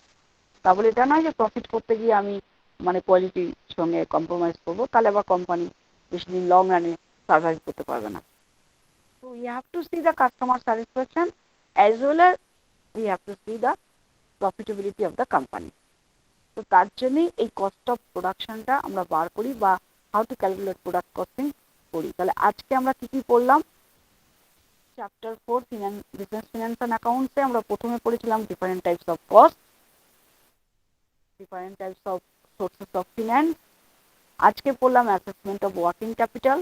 Working capital assess করতে গিয়ে আমাদের যে দুটো পয়েন্ট উঠে এলো, একটা কারেন্ট অ্যাসেট, একটা কারেন্ট লায়াবিলিটিস। কারণ কারেন্ট অ্যাসেট কোনগুলো, কারেন্ট লায়াবিলিটিস কোনগুলো, দুটোর মধ্যে ডিফারেন্সটা হচ্ছে ওয়ার্কিং ক্যাপিটাল, এবং ওই দুটোর মধ্যে রেশিও কি হওয়া উচিত। দেন প্রোডাক্ট কস্টিংটা কি, এবং একটা প্রোডাক্ট কস্টিং কীভাবে ক্যালকুলেট করবি, একটা ছোট একটা উদাহরণ আমি দিয়ে দিলাম। এবং এই জন্যই ক্যালকুলেট করবো, so that we can do the profit. Profitability না থাকলে company will not survive in the long run. Company বাঁচবেই না। সার্ভাইভ মানে বাঁচবে না, উইল নট সার্ভাইভ, বাঁচবেই না কোম্পানিটা।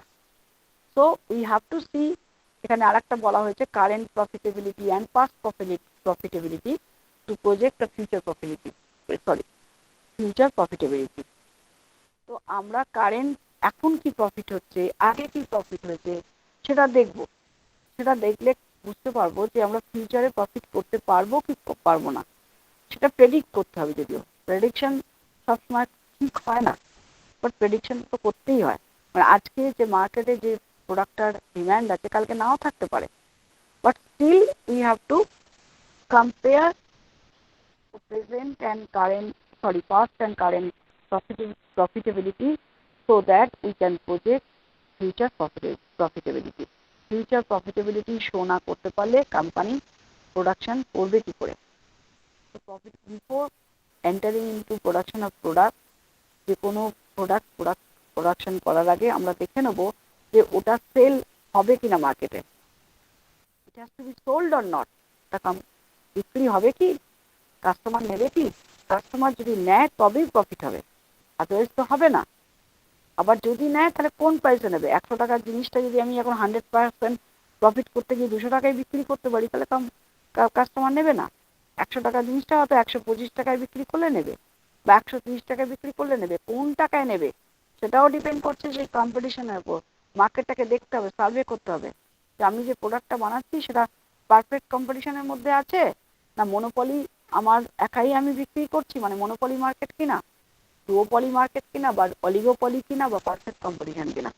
পারফেক্ট কম্পিটিশন যদি হয় তাহলে প্রফিট মার্জিন অনেক কম রাখতে হবে, তবেই তুমি প্রফিট করতে পারবে। and this profitability is measured with income and expenses. Income যত হবে, এক্সপেন্স তার থেকে যত কম হবে ততই প্রফিটটা বেশি হবে। তাহলে ইনকাম যত বেশি হবে, এক্সপেন্স যত কম হবে ততই প্রফিট হবে। ওই জন্য প্রফিটেবিলিটিটা মেজার করা হয় ইনকাম এবং এক্সপেন্স দিয়ে। and income is the money generated from the activities of the business. তাই ইনকামটা কি, বিজনেসের অ্যাক্টিভিটিস থেকে যে মানিটা জেনারেট করছে সেটাই ইনকাম। কেন বিজনেসের অ্যাক্টিভিটি বলছি, কারণ বিজনেসে আমি যে প্রোডাকশন করছি তার জন্য আমার ডাইরেক্ট মেটেরিয়াল লাগছে, ডাইরেক্ট লেবার লাগছে, ডাইরেক্ট এক্সপেন্স লাগছে, ইনডাইরেক্ট মেটেরিয়াল, ইনডাইরেক্ট লেবার লাগছে। এত যে অ্যাক্টিভিটিস করছি, অ্যাক্টিভিটিস করার ফলেই তো আমার মানিটা জেনারেট করছে, কারণ আমি এই প্রোডাকশনটা করার পরে মার্কেটে বিক্রি করছি, and then income is generated. Okay, so we have to produce the product to sell the product. এটা না, not to store the product. প্রোডাক্টটাকে স্টোর করার জন্য কিন্তু আমরা প্রোডাক্ট তৈরি করি না, প্রোডাক্টটাকে সেল করার জন্য। not to store the product but to sell the product so that we can do the profit, and as profitability is the primary goal of the business venture, because without profit business will not survive in the long run. And so we have to see current profitability and past profitability so that we can understand future profitability of the company. Okay, বুঝতে পারলে কিছু বোঝা গেল?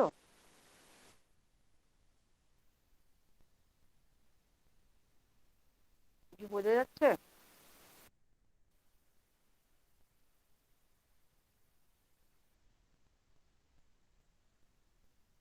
শুভঙ্কর কিছু বোঝা গেল?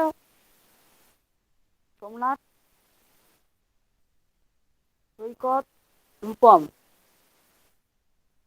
4 জন, কেউ কিছু বুঝতে পারলি? হ্যাঁ ম্যাম, বুঝতে পেরেছি। তুই বুঝেছিস, তুই একাই জানিস। আচ্ছা, বাকি 3 জন তো একেবারে চুপ, মানে একেবারে ধনুক ভাঙা পণ করেছে যে আমরা ক্লাসে কোনো কথা বলবো না, শুধু অন হয়ে বসে থাকবো, যাতে প্রেজেন্টটাও পেয়ে যাবো।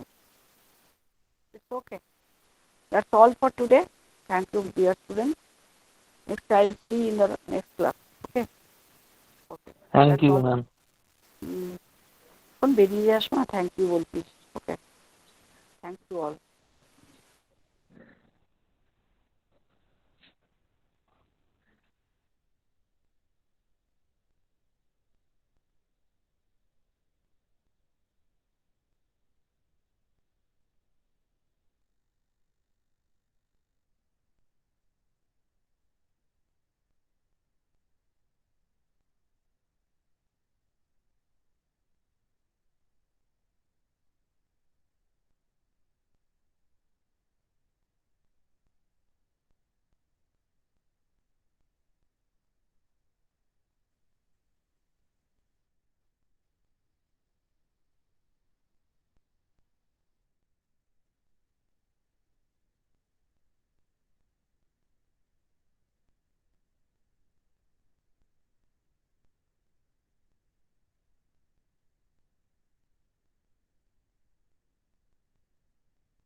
সোমনাথ শ্রীকান্ত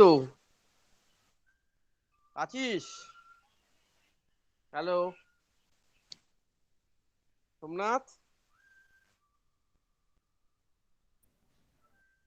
সৈকত, শুনতে পাচ্ছিস? সৈকত, থেকে পালিয়েছি নাকি? কি জানি, এরা ছিল, প্রথম থেকেই ছিল। গ্রুপে লিখতে হবে দাঁড়া।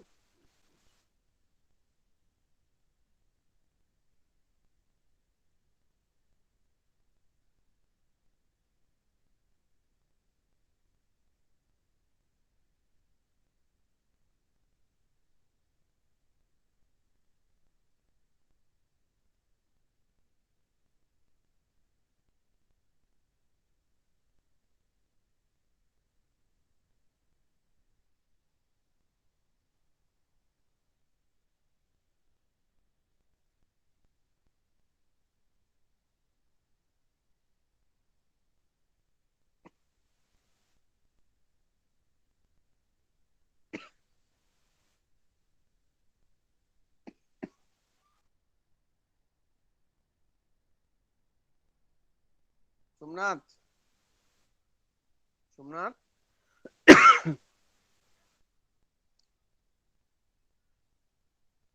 সোমনাথ হ্যালো, শোনা যাচ্ছে আরিফ স্যার? হ্যাঁ, শোনা যাচ্ছে। কখনো আওয়াজ করছে না কেন? সৈকত, এভাবে হয় নাকি? বাকিরা জয়েন করুক।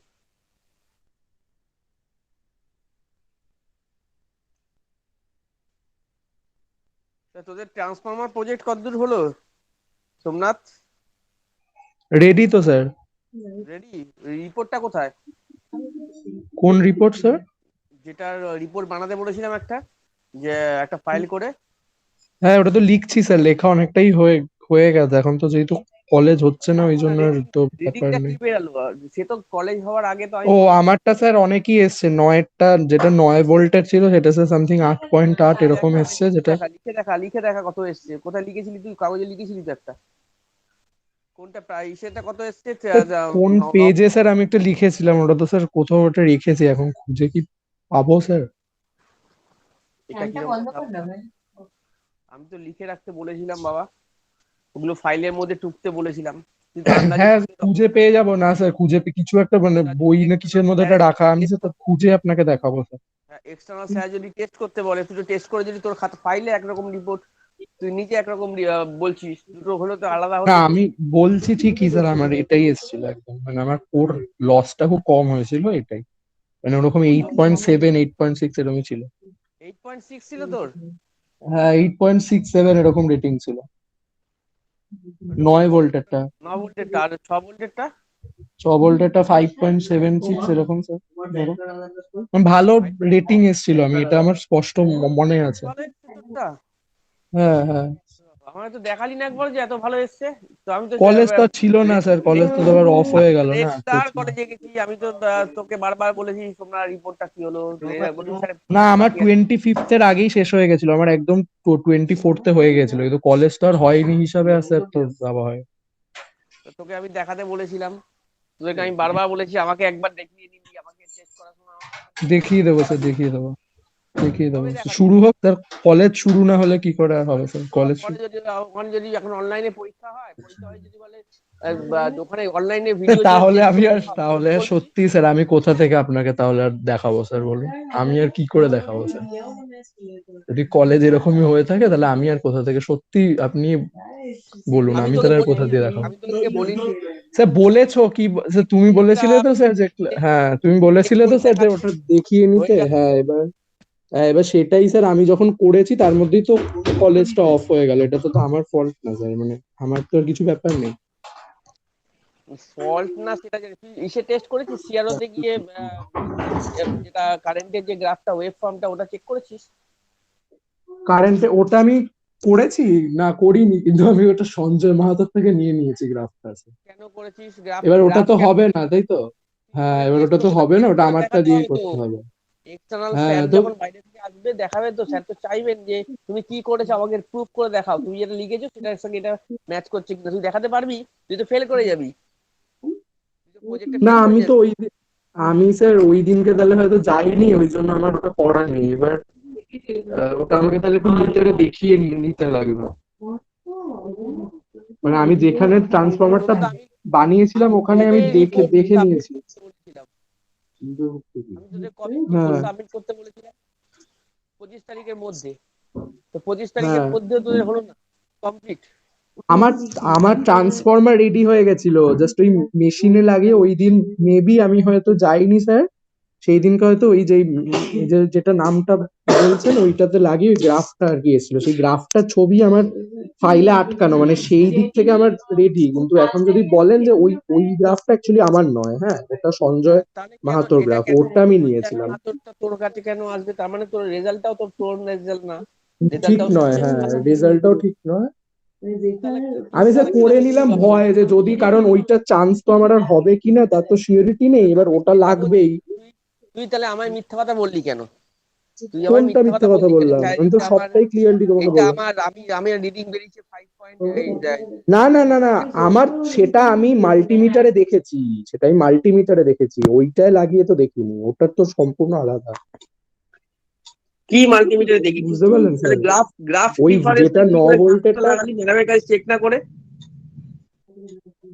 ম্যাডামের কাছ সেটা আমি থেকে আমি করিনি স্যার, আমি সেটা বলছি না, আমি বলছি যে আমার করা নেই যেহেতু আমি ওটা ভয় করে নিলাম যে ওইটা যদি না হয় মানে সুযোগ, তাই জন্য আমি রাখলাম করে। তো এবার ওটা যদি হয় তারপরে যখন কলেজ, তো স্যার মানে এটা তো বললোই যে যাদের যেই ল্যাব সেটা গুলো হয়নি কলেজ তো, সময় থাকতে ওগুলো আবার দেখিয়ে কলেজের দেবে। কলেজ বন্ধ হওয়ার অনেক আগেই আমি বলেছি আমাকে দিয়ে চেক করিয়ে রেজাল্টটা লিখে নিতে, ম্যাডামকে হ্যাঁ, দিয়ে চেক করিয়ে গ্রাফটা বানাতে, আমি বলিনি? হুম হুম বলেছিলাম তো। পায়েল ম্যাডাম হুম কতবার তোদেরকে বারবার বলেছে যে এসে রেজাল্টটা চেক করে নে, চেক করে নে, কি গ্রাফটা কি আসছে। তুই শুনেছিস কথা একবারও? তুই বললি স্যার আমি বাইরে বাড়িতে বানিয়ে দেবো স্যার, ওখানে গিয়ে ঘুরে ঘুরে ঘুরে বেড়াতিস। তুই নিজের হাতে কিচ্ছু কিচ্ছু করতি বলে বাড়িতে বানিয়ে দেবো, বাড়িতে বানিয়েছিস সেটা দেখা, সেটা প্রুভ করে দেখা আমাকে। তুই অন্য কার কাছ দিয়ে তুই লিখে নিয়ে খাতায় পেস্ট করলে কি হয়ে যাবে কাজটা? বল বাবা, না না, হবে কি? জানি স্যার, এটা আমি জানি, আমি জাস্ট ওই জেনেও অপেক্ষাটুকুই তুই কেন করছিলাম ভুল যে করলি? যদি কলেজ চান্স দেয় আর একবার ওটা ল্যাবটা করে না, তাহলে আমি গিয়ে সবার আগে আমারটা করে নেব। সবার আগে তুই করবি, ইভেন তোর ভুল আছে ট্রান্সফরমার সেখানে। বাস্ট হয়ে গেছে স্যার, রাহুল বলে একটা, ও তো আবার ফার্স্ট থেকে স্যার ওকে আবার তাহলে করতে হবে। আমি মানে আমি পায়েল কারোরটা ম্যাডাম জানতে চাই না, আমি বলেছে তোরটা তাই। জানতে চাই। আমি রাহুলের কথা জিজ্ঞেস করিনি, আমি তোকে বলছি। না তো না, আমি বলছি যে তুই ওর কেন এখন এটা দেখলি আবার না? তুই এটা কেন করলি না? তোরা যে এতবার বললাম যে সোমনাথ, এটা বারবার তোকে বলতাম, সোমনাথ কি রে, বলে হ্যাঁ স্যার করে নেবো স্যার, আমি করে দেবো, কমপ্লিট করে নেবো স্যার, করে আমি আপনাকে দেখিয়ে দেবো স্যার, তোর রেডি আছে এসেই। অনেক শুনেছি আমি তোর কাছে, আমি আর কিছু বলিনি। তো কোথায় তোর রিপোর্ট? কোথায় ওই আমাকে টেস্ট ওই করে দেখিয়েছিস তো? মনিটরেই গ্রাফটাই শুধু নেওয়া হয়নি, ওটা আমি যদি স্যার কলেজ আরেকদিন যদি ল্যাবটা, তো স্যার আরেকবার তো হবে, ওটা তো একটা গ্রুপের হয়েছিল, আরেকটা গ্রুপের তো হবে, তখন ওই টাইম আমি করে নেব। একটা গ্রাফ নিয়ে ওটার তো কোনো অতক্ষণেরও ব্যাপার নেই, আমার তো ট্রান্সফরমারটা হয়ে হয়ে গেছে, জাস্ট রিডিংটা জাস্ট করবো।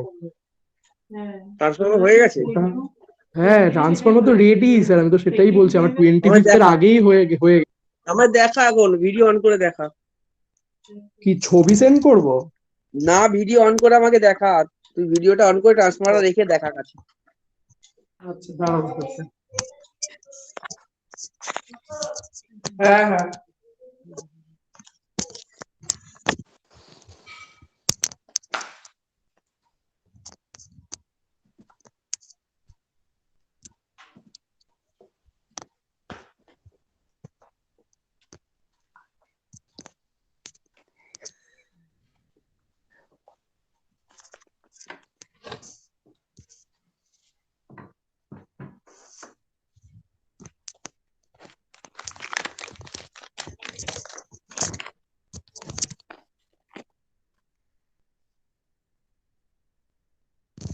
এই যে স্যার, কই?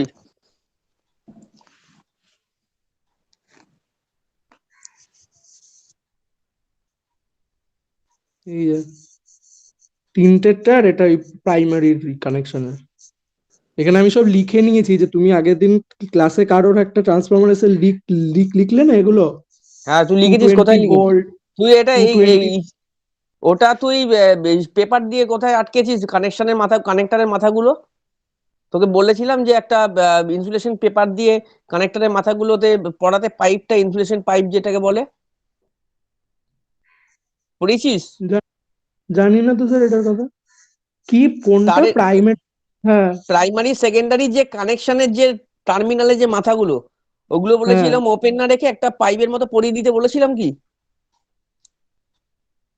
ওই সেটা জ্যাকেট কোথায়? গুলো ওই জ্যাকেট এটার আবার ভেতরে কিসের? আছে, ওই তো ওই জ্যাকেটটা তো ওই যেটা না না, ওটা পাইপের জ্যাকেট ফ্যাকেট আমি রাবারের। যাই, জ্যাকেট সোয়েটারের কথা বলতে চাইছি না আমি। আমি বলছি যে এই যে তোর তারগুলো দেখা যাচ্ছে না, ভালো করে বোঝ। বুঝতে পেরেছি, ওই যে ইনসুলেশন যে পাইপ ইনসুলেশন যে গুলো তো। পেপারটা, ইনসুলেশন যে পাইপ গুলো, সেগুলো হ্যাঁ পড়েছিস? ইনসুলেশন পেপার গুলো, হ্যাঁ তো এর ভেতরে তো সেগুলো লাগানো ভেতরে আছে কেন? এই যে এখান ওপর থেকে দিকে এই যে ভেতর দিয়ে। টার্মিনাল, সেটা টার্মিনালের ঘাটে। আমি স্যার করেছি, কিন্তু এইটা ভেতরে আছে, সেটা এই যে ইনসুলেশন পেপারটাকে দিয়ে আটকানো, ওটা আমি তুমি যেটা চাইছো তার ভেতরে আছে এটা, মানে এই যে ইনসুলেশন ফার্স্টটা যদি না সরাই আমি ভেতরে তুই ওইটা ওপর দিয়ে থেকে লাগানো আছে। টার্মিনালের মাথা থেকে তার বার করিসনি? না ওপরে যে করেছি, করেছি এই তো এরকম ভাবেই তো হয়েছে, এই যে করেছি। ওই যে ওইগুলো, স্যার ওগুলোকে তুমি এই জয়েন করিসনি? ট্রান্সফরমারটা আমি স্যার তোমাকে আমি দিয়ে আসবো, তুমি দেখো স্যার এটা দিয়ে তিন সব ভোল্ট ঠিক একদম ভালো, এটা ট্রান্সফরমারটা খুব সুন্দর হয়েছে স্যার, আমি খুব সুন্দর সুন্দর, হয়েছে, দেখুন আমার সুন্দর নাম লেখা খারাপের ঠেকা। কথা বলছি না, আমি বলছি যে হ্যাঁ খুব ভালো হয়েছে, লেখা হয়েছে, খুব সুন্দর হয়েছে প্রত্যেকটা লিখে, সেটা কথা বলছি না আমি। আমি বলছি যেরম যেরম ভাবে আমি বলেছিলাম ওরম ভাবে করেছিস কি? করেছি করেছি, কিন্তু আমারটা অত বড় অবধি আমি লাগাইনি, তার আগে আমি কেটে দিয়ে ওখান দিয়ে ওই সোল্ডারিংটা করেছি, পাইপটা আছে ওতে, পাইপ কিনে তো ওপর এনেছিলাম থেকে আমি দেখাই সব যাচ্ছে স্যার, না। এগুলো তুমি যেই লিস্ট দিয়েছিল ওই লিস্ট দেখে আমি সব নিয়ে এসেছি। কোনো স্টুডেন্ট হয়তো এত কিছু আনেও নি, আমি যা নিয়ে এসেছি আমার অল টোটাল স্যার 750 টাকা খরচা হয়েছে। না না, সে আমি তো অনেক সবারই খরচা সব হয়েছে নিয়ে এসেছি স্যার আমি। সবারই সবার খরচা এত টাকা হয়েছে, খরচা আমি হয়নি মানছি। স্যার, সবার সবার তোর এত টাকা এক্সট্রা কেন খরচা বেশি হয়নি, খরচা সবাই হলো? তোর 100। কেন বেশি খরচা হলো? কারণ আমি সিঙ্গেল একা কিনতে গেছিলাম না, যে ইনসুলেশন হুম পেপারটা দিয়েছে ওইটার কাজ হলো গিয়ে জাস্ট হুম এইটুকুকে আটকানো। এবার আমার জীবনের একটা ফার্স্ট টাইম একটা ট্রান্সফরমারকে করা, আমার কোনো আইডিয়া নেই। ও আমাকে অত বড় শীটটা দিয়েছে, অতটাই তো আমাকে কিনতে হয়েছে না, কিন্তু এইটা আমি যদি আরেকজনের সাথে কিনতাম, হুম আমি 100 টাকা করতাম, ও 100 টাকা দিত, আমাদের দুইজনের ওই একটা দিয়ে হতো, দুইজন আর 100 হুম। জনের ওটা দিয়ে হতো। ওই জিনিসটা এতটাই অল্প লাগে, এবার কোনো আইডিয়া নেই তো না, ওই জন্য এত এত এত এত করে আনতে হয়েছে। তাও তুই 3 পিন 4 পিনেরটা ওটা স্যার আপনি তখন যখন বললেন ওই জন্য আমি আর আনলাম না, নইলে ওইটাও আমাকে কিনতে হতো। ঠিক আছে ঠিক আছে। আমাকে শান্তনু বললো যে আমি 100 টাকা করে, মানে আমি একা 500 টাকা দিয়েছি, সবাই 100 টাকা করে করেছে, ওই দিয়ে ওরা অত কিছু এনেছে, হুম ববিন ফবিন কত কিছু এনেছে, আমার কোনো আইডিয়া নেই তো না, ফার্স্ট টাইম। হুম। আচ্ছা ঠিক আছে, এমনি সব ঠিক আছে মোটামুটি। যবে ঠিক স্যার হবে কলেজ খুলবে আমি গিয়ে এটা ঠিক আছে, রিডিংটা ভালো ওই হয়েছে ভালো মনিটরটা হয়েছে সোমনাথ, আসবো। ভালো হ্যাঁ হয়েছে। ঠিক আছে, আর একটু ক্লিপটা ওটা একটু পেপারটা পরিয়ে দিলে, ওই যেটা ইন্সুরেন্স পেপারটা, খুব ভালো হতো জিনিস। ঠিক আছে, খুব ভালো হয়েছে। ঠিক আছে, আমি আমি তো আমি তাহলে রিপোর্টটা দেখে নেবো নেক্সট দিন যখন কলেজ খুলবে। হ্যাঁ হ্যাঁ হ্যাঁ হ্যাঁ আমি সেটাই গিয়ে ওই বলছি স্যার, ওটার একটু দেখে গ্রাফটা নেবো। দেখে নেবো। ঠিক আছে, আচ্ছা ঠিক আছে, ইসে বন্ধ করো সৃজিত, এইটা বন্ধ করে দাও তোমারটা। সৃজিত মুখার্জি, হ্যাঁ স্যার। এবার তোমার ট্রান্সফরমার কি খবর? স্যার আমার তো করাই হয়নি। কেন? স্যার কলেজে গেছিলাম তো, কলেজে এই করাই হয়নি আমার। কলেজে গিয়ে তারপর তো বন্ধ ট্রান্সফরমার হয়ে গেল। করার বলতে, তার কলেজে তুমি ট্রান্সফরমার প্রজেক্টের দিন আমি তোমায় একদিনও দেখিনি, কেন? কি যে আমি স্যার এসেছিলাম একদিন, আমি আর সুদীপ্ত রান্না করছিলাম, সে রান্না করলো, তারপরে তার স্যার করা হয়নি। কেন করিসনি? তোকে বারণ করেছিল কোনো টিচাররা যে না করবি না তুই? সবাই করে না স্যার ফেললো, কেউ সোমনাথ বারণ, পর্যন্ত এত সুন্দর জিনিসটা বানিয়ে ফেললো, আর তুই বানাতে পারলি না ট্রান্সফরমারটা? আচ্ছা করা হয়নি। ট্রান্সফরমারটা ট্রান্সফরমার না হলে তো হবে না, তোকে তো পাস করানো যাবে না কোনো মতে। আমি তো বারবার বলেছি ট্রান্সফরমার তো প্রত্যেককে দেখে ওই দিন মানে যে একদিন দুদিনে হয় অ্যাবসেন্ট, ঠিক আছে, রেগুলার তো এরকম হয় না কেউ যে ট্রান্সফরমার বানানো হয়নি। কবে থেকে এসে সোমনাথ, হ্যাঁ সোমনাথ হ্যাঁ স্যার। এটা কতদিন আগে দিয়েছিলাম আমি প্রজেক্টটা? ওই তো 15 থেকে এরকম, তারও মানে 10 ডিসেম্বর দিয়ে তো স্টার্ট হয়েছিল। হ্যাঁ, প্রায় 1.5 মাসের কাছাকাছি 25 অ্যাপ্রক্স হয়েছে। হ্যাঁ 25 সাবমিটের কথা ছিল। হ্যাঁ, 25 সাবমিটের কথা ছিল, মানে আজকে না, অনেক দিন আগের কথা বলছি, মানে প্রায় 1.5 মাসের কাছাকাছি প্রায় আমি প্রজেক্টটা দিয়েছি। যে এটা কি হচ্ছে সৃজিত? হ্যাঁ, করা হয়নি স্যার। সবাই প্রজেক্ট বানিয়ে ফেললো, তুই কেন বানালি না? প্রজেক্ট বানানোটা কি খুব কষ্টের? মানে খরচার জন্য বলছিস, যে খরচা বেশি হবে ওই জন্য?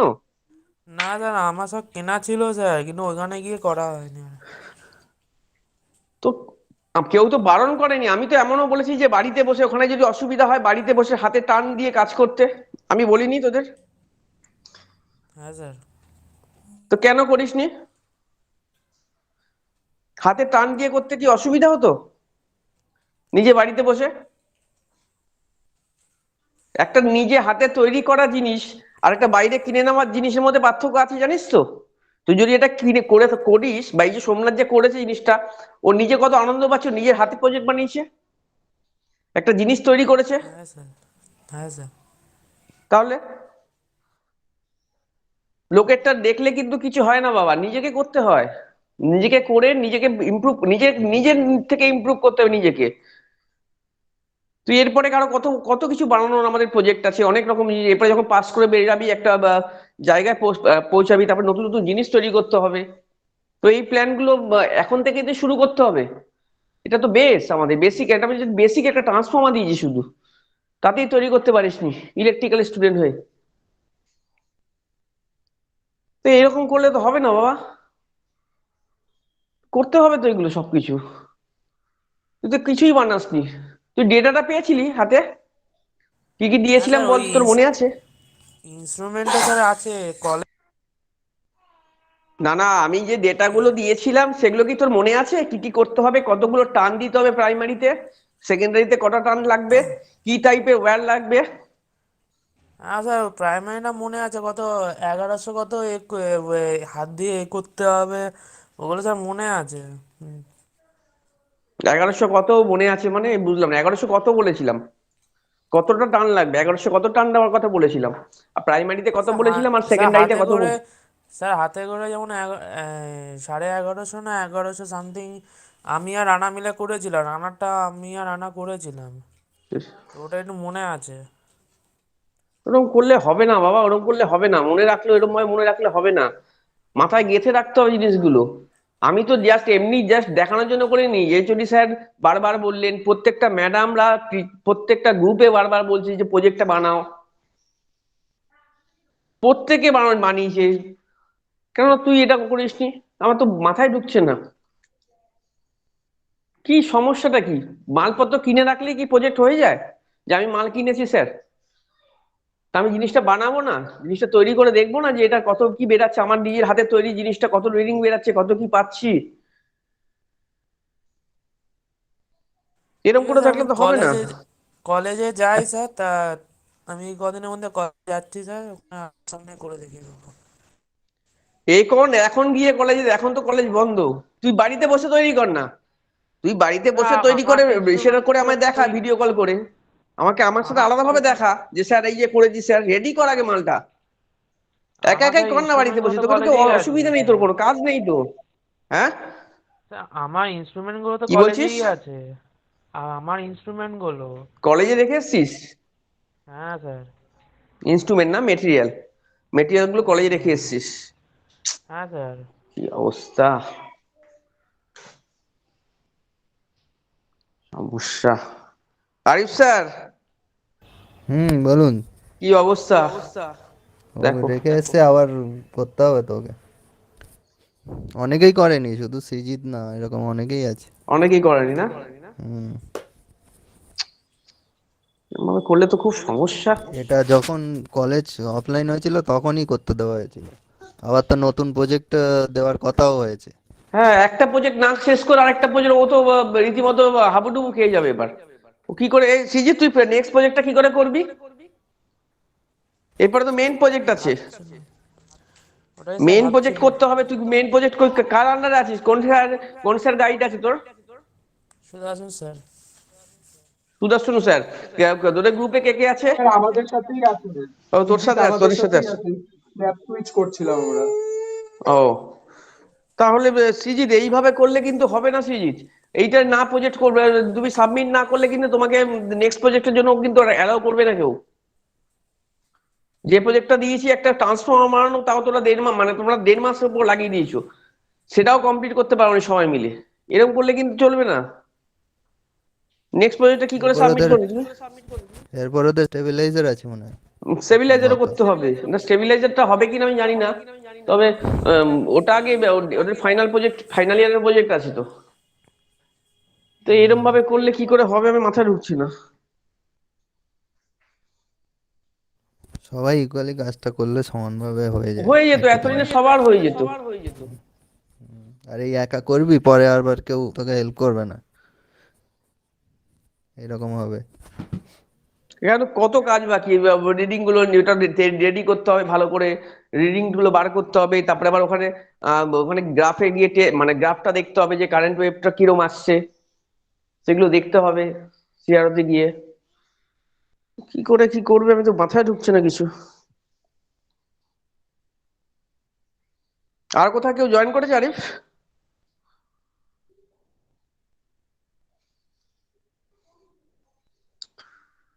হ্যালো, হ্যাঁ স্যার। তোর বন্ধু আর আর আর আর সবাই আর কে কে জয়েন করেছে এখানে?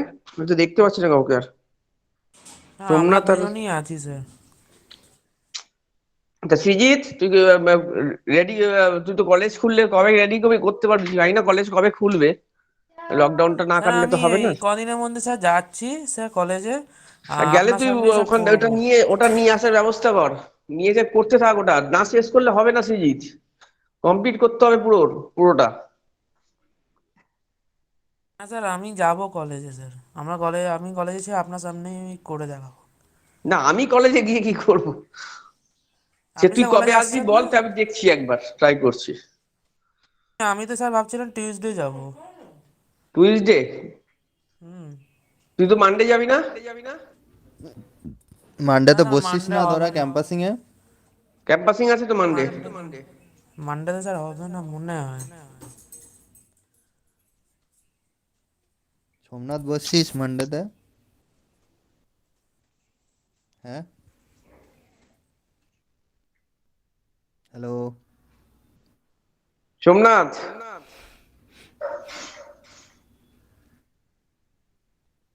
সোমনাথ এখান থেকেও বেরিয়ে যায়, কলেজে যেরকম ক্লাস করতে করতে বেরিয়ে যায়, হ্যাঁ না ঠিক না আছে। স্যার, শুনছি শুনছি শুনছি তাহলে স্যার। কি হয়েছে, মাইকটা কি হয়েছে তোর? ডিস্টার্ব করছিল মাঝে মধ্যে স্যার। বলে কি বলছিস, সোমবার দিন আসছিস? না স্যার, ওই ইন্টারভিউ কিন্তু স্যার, ওটা তো অরঙ্গাবাদে স্যার, মহারাষ্ট্র আচ্ছা, বলছে ওখানে জব লোকেশন। পড়েছিস পুরোটা? হ্যাঁ পড়েছি। ভালো কোম্পানি, কিন্তু এটা ভালো কোম্পানি, একবার বসে দেখতে স্যার পাচ্ছিস কিন্তু। কতজন কতজন স্যার আসবে তাও, মানে আমাদের ডিপার্টমেন্ট থেকে? আসবে, অনেকেই আসবে, অনেকেই আসবে। এই চাকরি পাচ্ছিস, চাকরি মিস সিলেকশন করিস কি না। হবে স্যার? আমাদের স্যার কি সিলেকশন করবে আরো? কেন করবে না?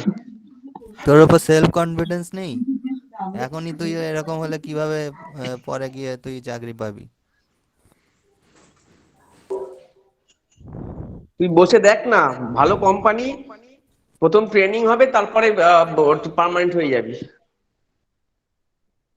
প্রথম প্রথম ছোট বড় যা পাওয়া যায় তাতেই ঢুকে যেতে হয়, মানে একবার কি বলবো, একবার এক্সপিরিয়েন্সড হয়ে গেলে না কোনো জায়গায়, কটার আর থেকে পরে স্যার সোমবারে স্যার কটার থেকে? যাবি 10টার দিকে কলেজ 10টার মধ্যেই টাইমে। চলে আসবি, 10টার মধ্যেই চলে হুম আসবি, 10টার মধ্যেই চলে আসার হুম। চেষ্টা করবি। ঠিক আছে স্যার। বোঝা গেল? হ্যাঁ স্যার।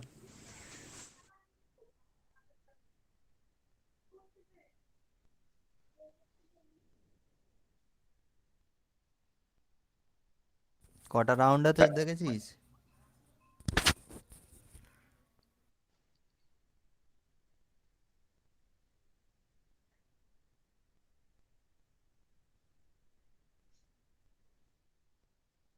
তাহলে আসছিস, সৃজিত আসছিস, আর এসে আসছিস তো সোমনাথ? হ্যাঁ স্যার, তাহলে আসবো। হ্যাঁ স্যার। তোরা আসলে ক্যাম্পাসিংটা হবে, ঠিক আছে? আর তোরাও ওখানে একটা সিট ফেলেছে, সিট দিয়েছি দেখেছিস তো? ওই সিটটা ফিল আপ করে দিবি। হ্যাঁ স্যার দেখেছি।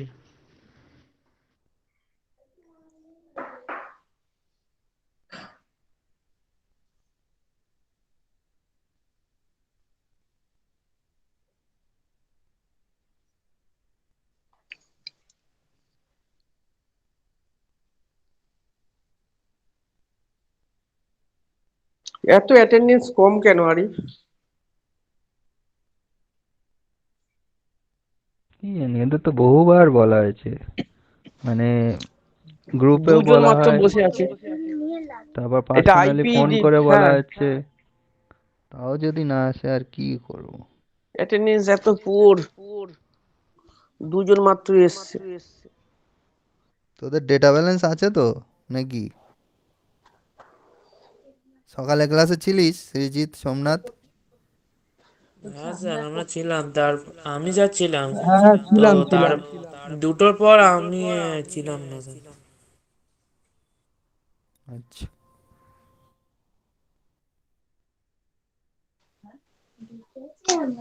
সমস্যা খুব, এই কজন ক্লাস নিয়ে ক্লাস করা, দুজনকে নিয়ে আমি তো জানতেও পারছি না। আচ্ছা, আইপিডি রয়েছে তার মধ্যে, আমাদের প্রজেক্ট গুলো দেখতে হবে তো, প্রজেক্ট গুলো করা কারা করলো না করলো। হ্যাঁ, প্রজেক্ট এইভাবে মানে যারা কলেজে রেখে এসছে হ্যাঁ, তাদেরটা দেখাতে পারবে না, যারা বাড়ি নিয়ে গেছে তাদেরটা দেখাতে হবে এইভাবে। আমি তো দেখতে হবে আলো করেছে কিনা, তাতে কত রিডিং বেরিয়েছে, তারপরে কারেন্ট ওয়েভটা কিরম ছিল। হ্যাঁ, এবারে যে দেখাবে তারটা লিখে নিতে হবে, যে ওর হ্যাঁ। মানে রিডিং কত এসছে ওগুলো লিখে নিতে হবে। হুম। ওরাই লিখে দেবে। খুব সমস্যা।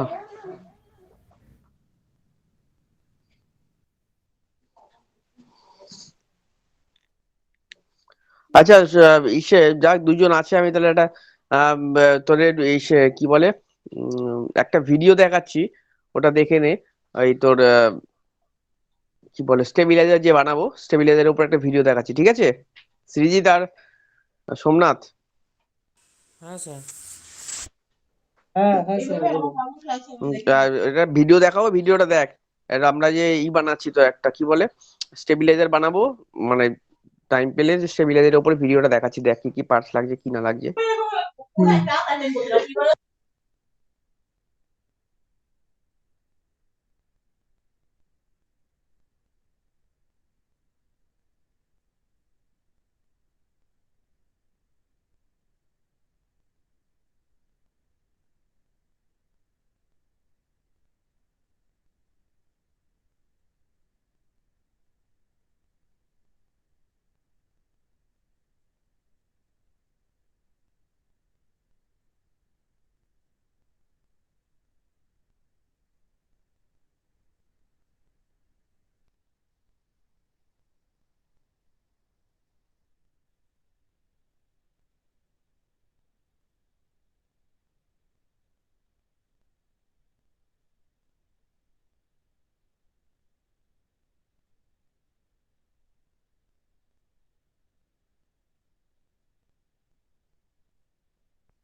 শেয়ার দেখা যাচ্ছে? হ্যাঁ হ্যাঁ হ্যাঁ স্যার। 1 মিনিট দেখ, ঠিক আছে? হ্যাঁ হ্যাঁ।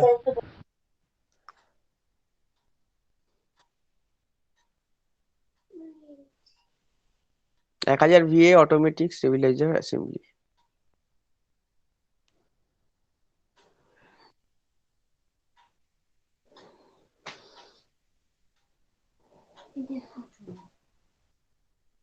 তোরা আওয়াজ শুনতে পাচ্ছিস কি? না, আওয়াজ আসছে না স্যার। না আওয়াজ স্যার। শুনতে পারবি না, দেখ দেখে নে ব্যাপারটা দেখ, ঠিক আছে? লিখছি ওটা দেখ।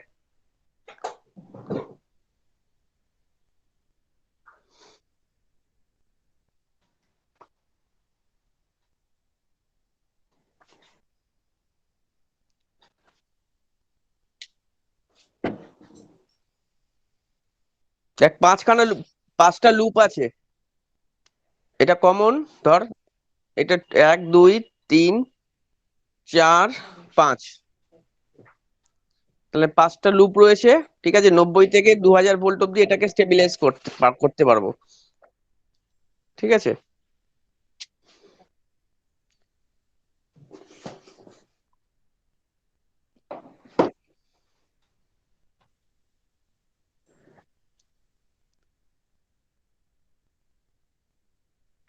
এটা ওই সার্কিটটা না স্যার?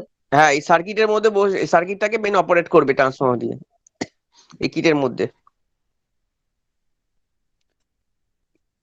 মানে 0 থেকে 10 ভোল্ট অব্দি সাপ্লাই দিতে পারবে। দেখ জয়েন করবে। স্যার আমি একটা কথা বলি স্যার, এই যে হিসাবটা যখন করে ছিল স্যার, আমি ঠিক জানি না কে করেছে, এই যে 1150টা যে করতে হবে প্রাইমারি, এইটা না স্যার ভুল আছে জানো স্যার, এটা 1000টা, এটা অনেক অল্প আছে এতে।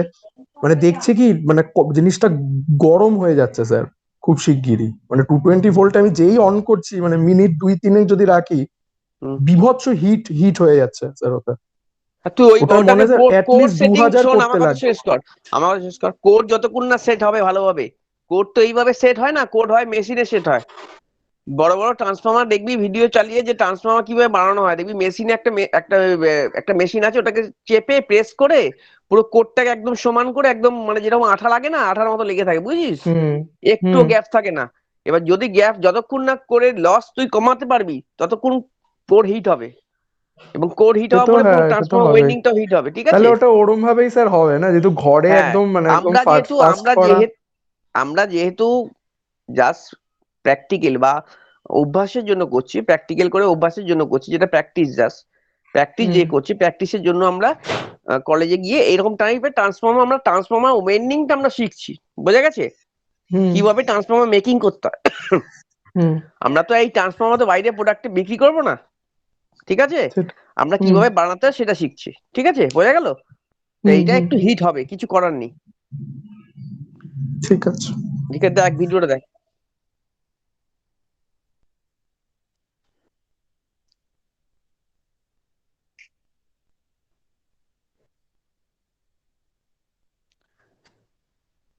এটা ভোল্টেজটা অ্যাডজাস্ট করার জন্য, এটা প্রিসেট বলে এটাকে।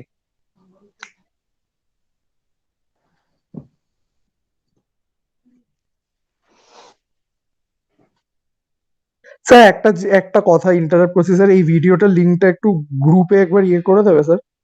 দিয়ে দেবো, দিয়ে আমি দেবো, তাহলে একটু শব্দগুলো আমাকে শুনতে হবে, কথাগুলো। হ্যাঁ। দিয়ে দেবো, দাঁড়া এটা দেখে নে আগে।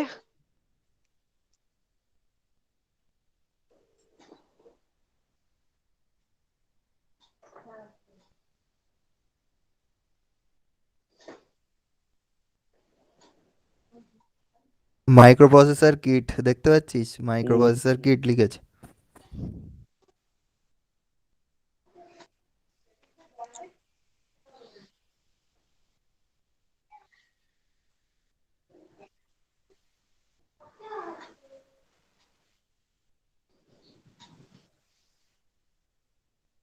Seven two 2 mm volt meter বললেই চলে আসবে মার্কেটে, বুঝলি।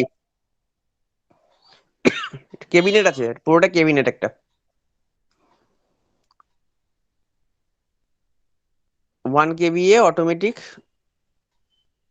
কেবিনেট, বলতে হবে, ঠিক আছে। এটা সকেট আছে একটা,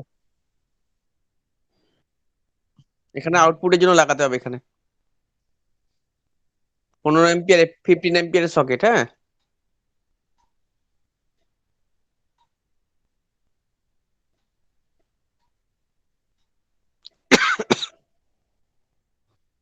এটা হচ্ছে এটা ফিউজ, এখানে ফিউজ লাগিয়ে দিলি,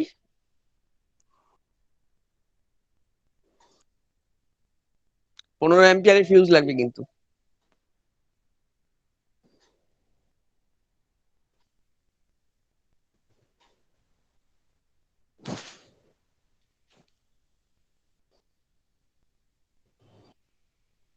হুম, এর ভেতরেও একটা যে ফিউজটা, এই ফিউজটাই লাগছে, ঠিক আছে, 15 এম্পিয়ারে।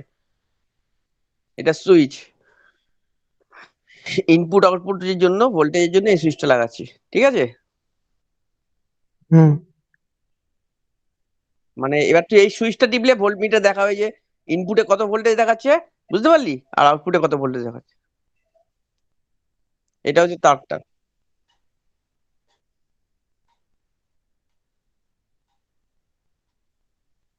এটা কি লিস্টটা স্যার নাকি? লিখছে যেটা লিস্টটা লাগবে মানে হ্যাঁ কোনটা হ্যাঁ কোনগুলো হ্যাঁ হ্যাঁ লাগবে? হ্যাঁ হ্যাঁ। তো এটার একটা স্ক্রিনশট নিয়ে রাখবো। আমি হুম। ভিডিওটা পাঠাই সেটটা হ্যাঁ করে হ্যাঁ পুরো হ্যাঁ। লিস্টটা দেখে নি।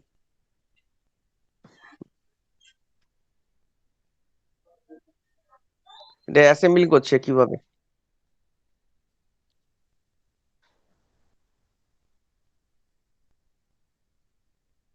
এটা ছেদ ছেদ কি নেই, প্রথমে এটার মধ্যে ছেদ রয়েছে, এটার মধ্যে বসবে, এর মধ্যে বসে যাবে।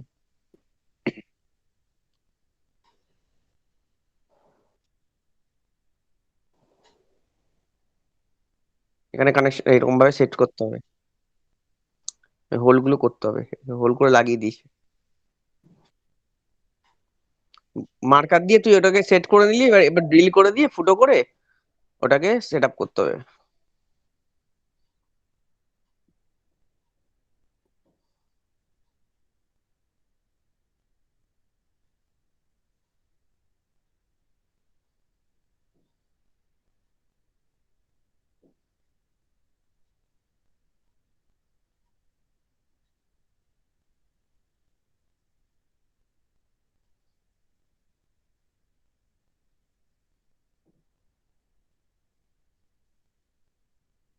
প্রথম পায়াগুলো লাগিয়ে নিতে হয়, নাহলে তুই বসাতে পারবি না।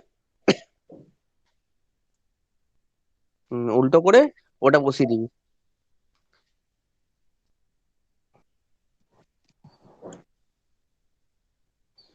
এটা উল্টো করে দিল দেখ, মাথাগুলো উপরে রেখে ঘুরিয়ে দিয়ে এবার লাগাবে।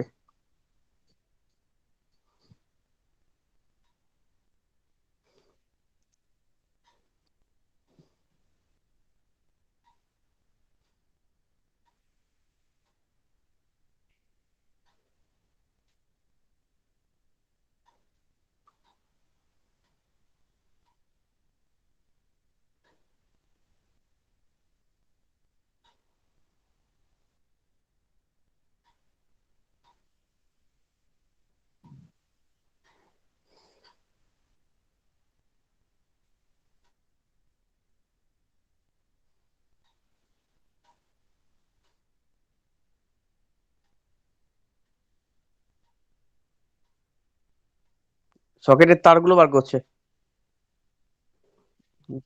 হুম,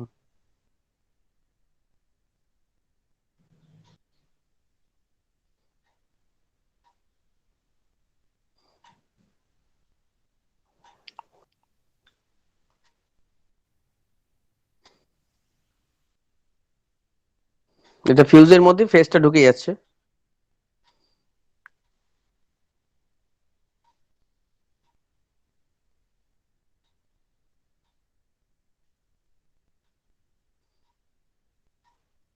এটা একটা আর্থ আছে, একটা নিউট্রাল আছে।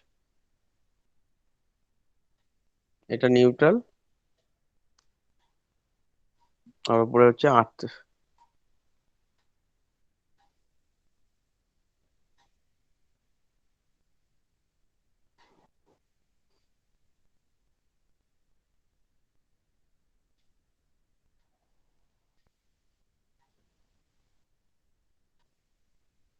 এখানেও তুই সোল্ডারিং করে লাগাতে পারিস গ্রাউন্ডটা, ঠিক আছে, বডির মধ্যে।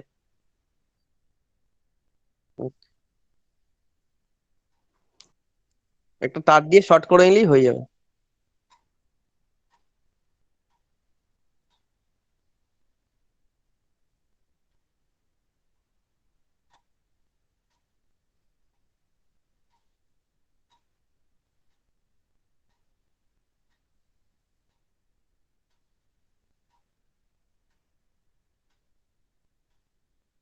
বডির সাথে কানেকশন করবে।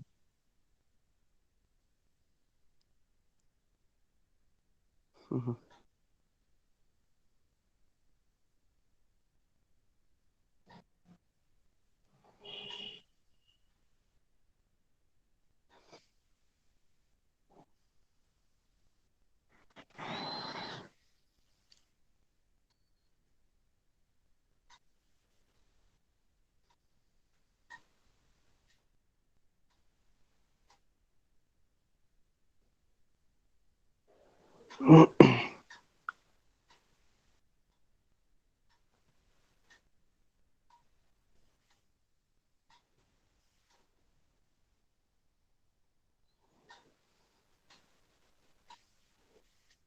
এই ট্রান্সফরমার নিউট্রালটা, যেটা প্রাইমারি সাইট।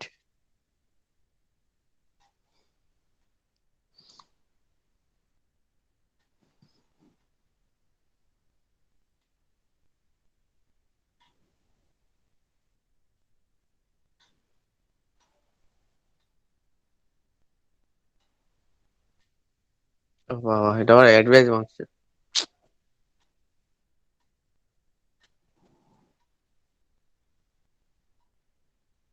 সোমনাথ, বুঝতে পারছিস? হ্যাঁ হ্যাঁ হ্যাঁ। সৃজিত,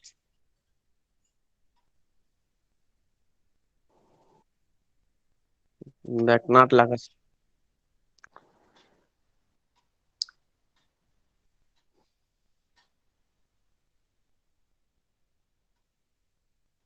কিটটাকে বসাবে ওখানে।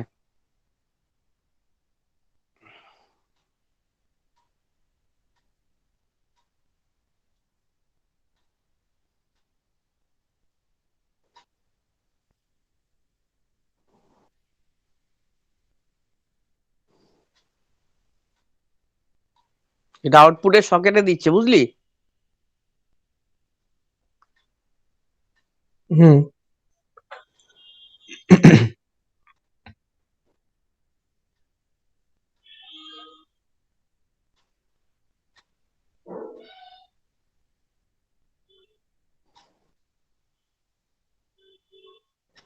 এটা সাপ্লাই নিউট্রালটা বার করছে।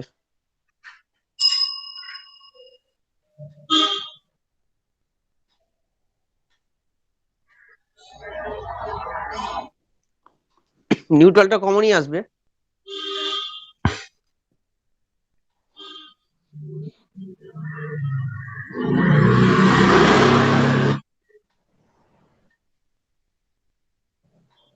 লাগিয়ে দিচ্ছে, দেখ এটা, এটাকে বলে হচ্ছে টাই, ওয়্যার টাই।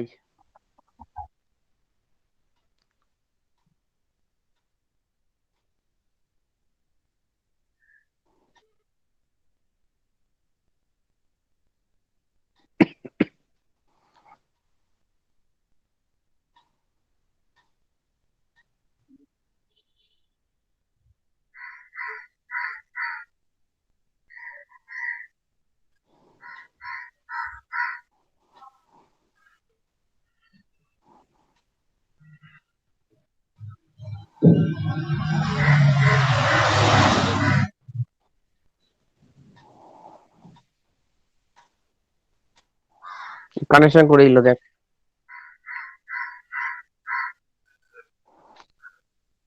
ওই যে ওখানে লেখা আছে দেখ, লাইন ইন, ওই রেডটা ওখানে কানেক্ট করতে হবে।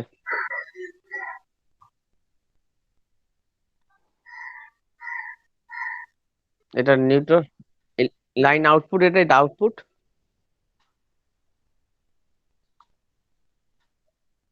একটা ইনপুট একটা আউটপুট এলো।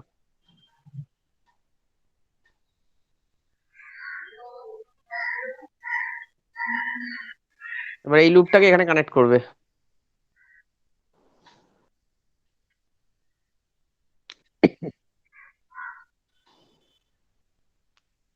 এই 1 নম্বরের জন্য এই পিনটা ওখানে অলরেডি সোল্ডার করা আছে। হুম, দেখ এটা এখান থেকে ওয়্যারটাকে দিয়ে ওখানে আটকে দিয়ে ওখানে নিচে নিয়ে আসছে। এই যে এই পাইপ গুলো পড়াচ্ছে, দেখ ইনসুলেশন পাইপ পড়াচ্ছে।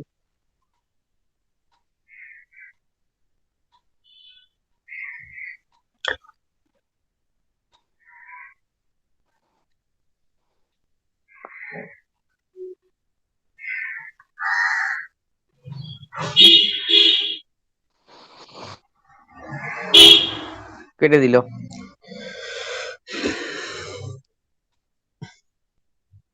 সব কটা লুপ বার করে দিল, প্রত্যেকটা টার্ন।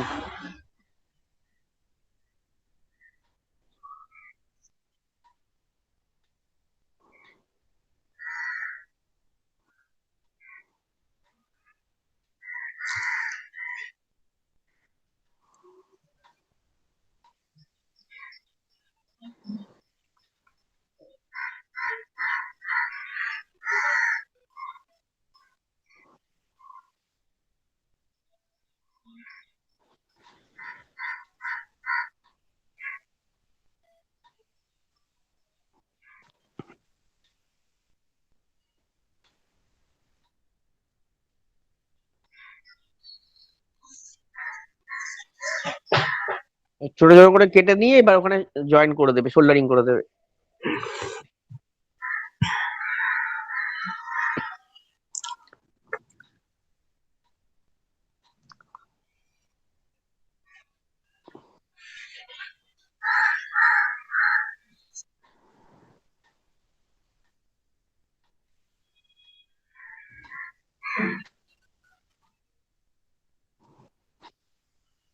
এটা এলইডি লাইটের জন্য, এলইডি লাইটের জন্য ওটা কানেকশন নিচ্ছে।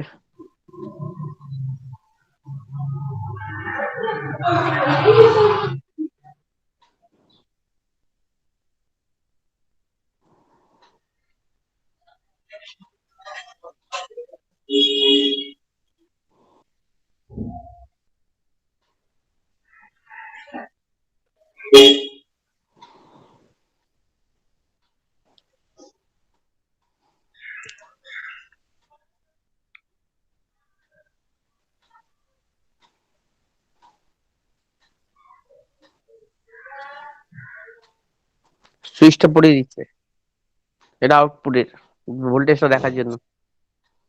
ইনপুটের ভোল্টেজও পাবে, আউটপুটের ভোল্টেজও দেখতে পারবি। এই ভোল্ট মিটার লাগবে এখানে।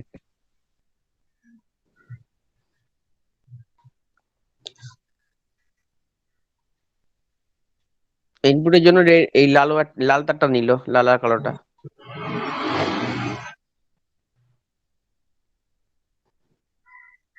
এটা আউটপুটের জন্য ওই যে হলুদ দুটো তার আছে ওটা।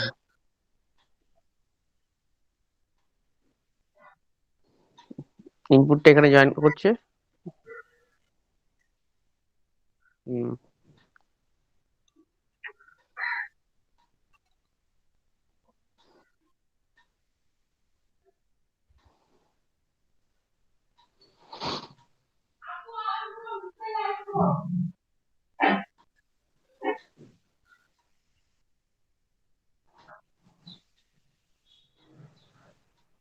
এখানটা কেটে নিয়ে এখানে জয়েন করে দেবে সুইচের সাথে।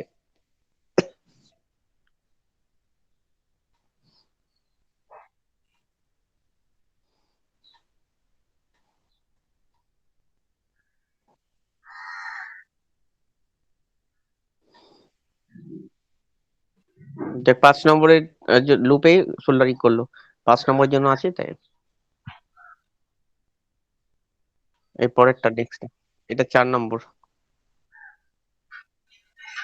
এই যে পয়েন্ট, সব মার্কিং করা আছে, কোনো অসুবিধা নেই।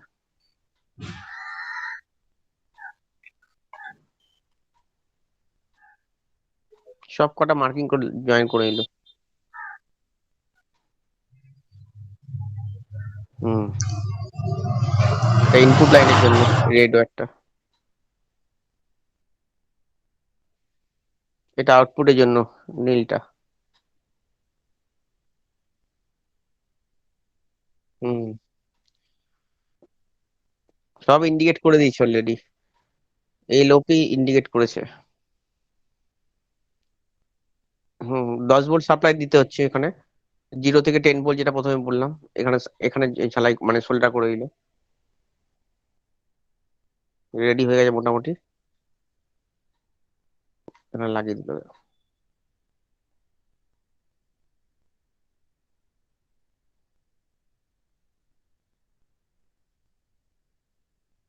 এটা আউটপুটের জন্য এখানে লাগানো। এদিকেরটা আউটপুট, রাইট সাইডেরটা আউটপুটের কানেকশনটা করে দিচ্ছে।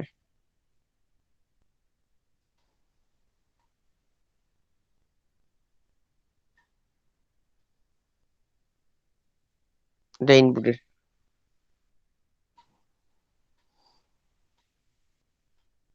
ভোল্ট মিটার বসে গেল।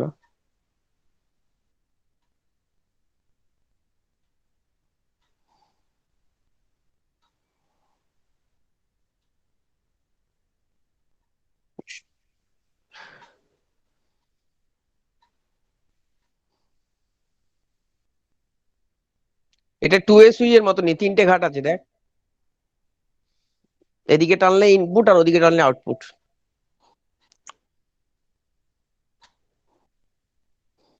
এই নিউট্রাল ওয়্যার আর এই তারটা লাগিয়ে দিল, মিটারের উপরে বসে গেল। এটা ভোল্ট মিটারের কানেকশনের জন্য, ফেজ আর নিউট্রাল, পজিটিভ আর নেগেটিভ। বা ফেজার নিউট্রাল।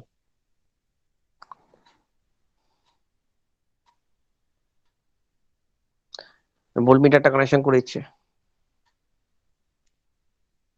এটা ইন্ডিকেটারে গেল,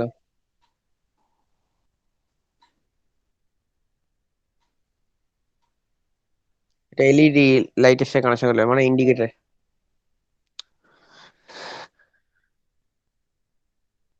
টেস্ট করে দেখছে যে বডি আছে কিনা, সব ঠিক আছে।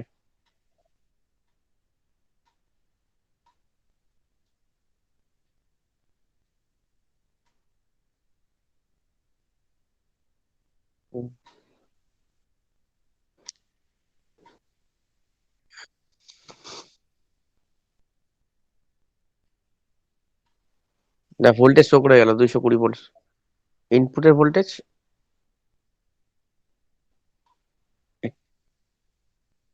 ইনপুটের ভোল্টেজ 95 এ দিল, আর এটা হচ্ছে আউটপুট। এই সরি, ইনপুটের ভোল্টেজ 200 আর আউটপুটের ভোল্টেজ ওটা পেলো। হুম, ওটা অ্যাডজাস্ট করে নিলে হয়ে যায় ভোল্টমিটারের প্রিসেট। এই যে প্রিসেটটা হুম সেট করে নিলে ভোল্টেজটা একবারে।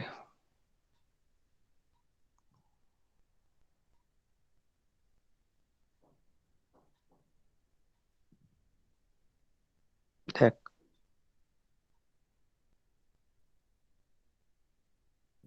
220 ভোল্টে রাখবে।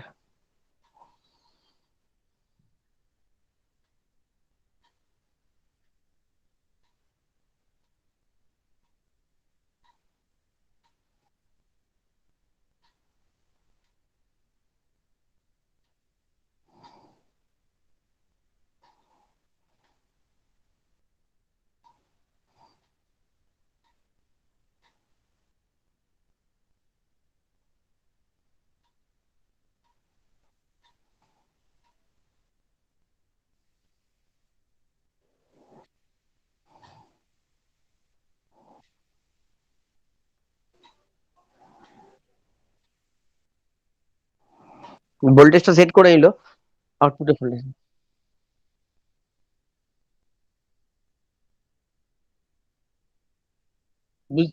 বুঝেছিস হ্যাঁ হ্যাঁ স্যার। সোমনাথ? হ্যাঁ আমি পাঠিয়ে দেবো হ্যাঁ স্যার। লিঙ্কটা গ্রুপে, হ্যাঁ ভালো করে বুঝিয়ে। বাড়িতে বসেই বানাতে পারিস, বাড়ির জন্য ইউজ করতে পারবি। এটা 1000 আছে, আমি 500 ভিএ বানাতে পারি। যা কি সুন্দর বানিয়ে ফেললো। স্যার এই যে ফ্রিজের ওপরে যে থাকে ওগুলো কি স্যার স্টেবিলাইজারই তো? স্টেবিলাইজার, হ্যাঁ স্টেবিলাইজার। বোঝা গেল ব্যাপারটা? হ্যাঁ। আর একটু এটা স্ক্রিনটাকে অফ করে, স্ক্রিন অফ হয়ে গেছে দেখ তোমার? এখনো হয়নি। হ্যাঁ করো। হ্যাঁ এবার হলো। হয়েছে? হুম তাহলে বোঝা গেল ব্যাপারটা। হুম। সৃজিত, সৃজিত কোথায়? হ্যাঁ সৃজিত স্যার। শুনে দেখেছিস ব্যাপারটা? হ্যাঁ স্যার। দেখলি স্যার ভিডিওটা? দেখছিলাম। হুম। দেখ আমরা বাড়িতে বসে নিজেরা কত কিছু করতে পারি। দেখ, একটা বাড়ির জন্য আমরা এখানে ভোল্টেজ ড্রপ আমরা স্টেবিলাইজার বানিয়ে ফেলতে পারি, বানিয়ে ফেললে আমরা এত কিছু করতে পারি। দেখ স্যার এটাই আমরা অ্যাকচুয়ালি স্টেবিলাইজার কি জন্য স্যার লাগে এটা একটু এক কথা একটু বলবেন? ভোল্টেজটাকে অ্যাডজাস্ট করতে, যেটা দেখ অনেক জায়গায় ভোল্টেজ ড্রপ হয় না, যেখানে হ্যাঁ ধর 220 ভোল্ট যেটা সাপ্লাই পাওয়ার কথা, সেখানে অনেক জায়গায় ভোল্টেজ চলে আসে 180 ভোল্ট, 160 ভোল্ট, ঠিক আছে? হ্যাঁ। তো এই ক্ষেত্রে কি অসুবিধা হয়, কি ফ্রিজ ফ্রিজ চলতে অসুবিধা হয়, প্রপার ভোল্টেজ পায় না, ঠিক আছে? তো এগুলো বা স্টেপ আপ তো না এগুলো?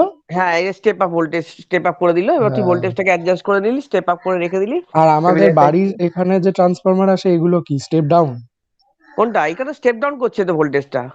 হাই হ্যাঁ ভোল্টেজ থেকে আমরা হাই ভোল্টেজটাকে নিয়ে স্টেপ ডাউন করে লোতে 415 ভোল্টেজ, 440 ভোল্ট আমরা নিয়ে আসি। যখন আমাদের বাড়িতে ঢুকছে তখন 415 ভোল্ট, বুঝতে পারলি? আচ্ছা।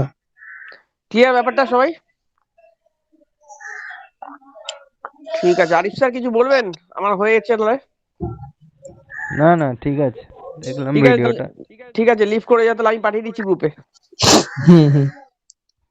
ওকে স্যার। ওকে।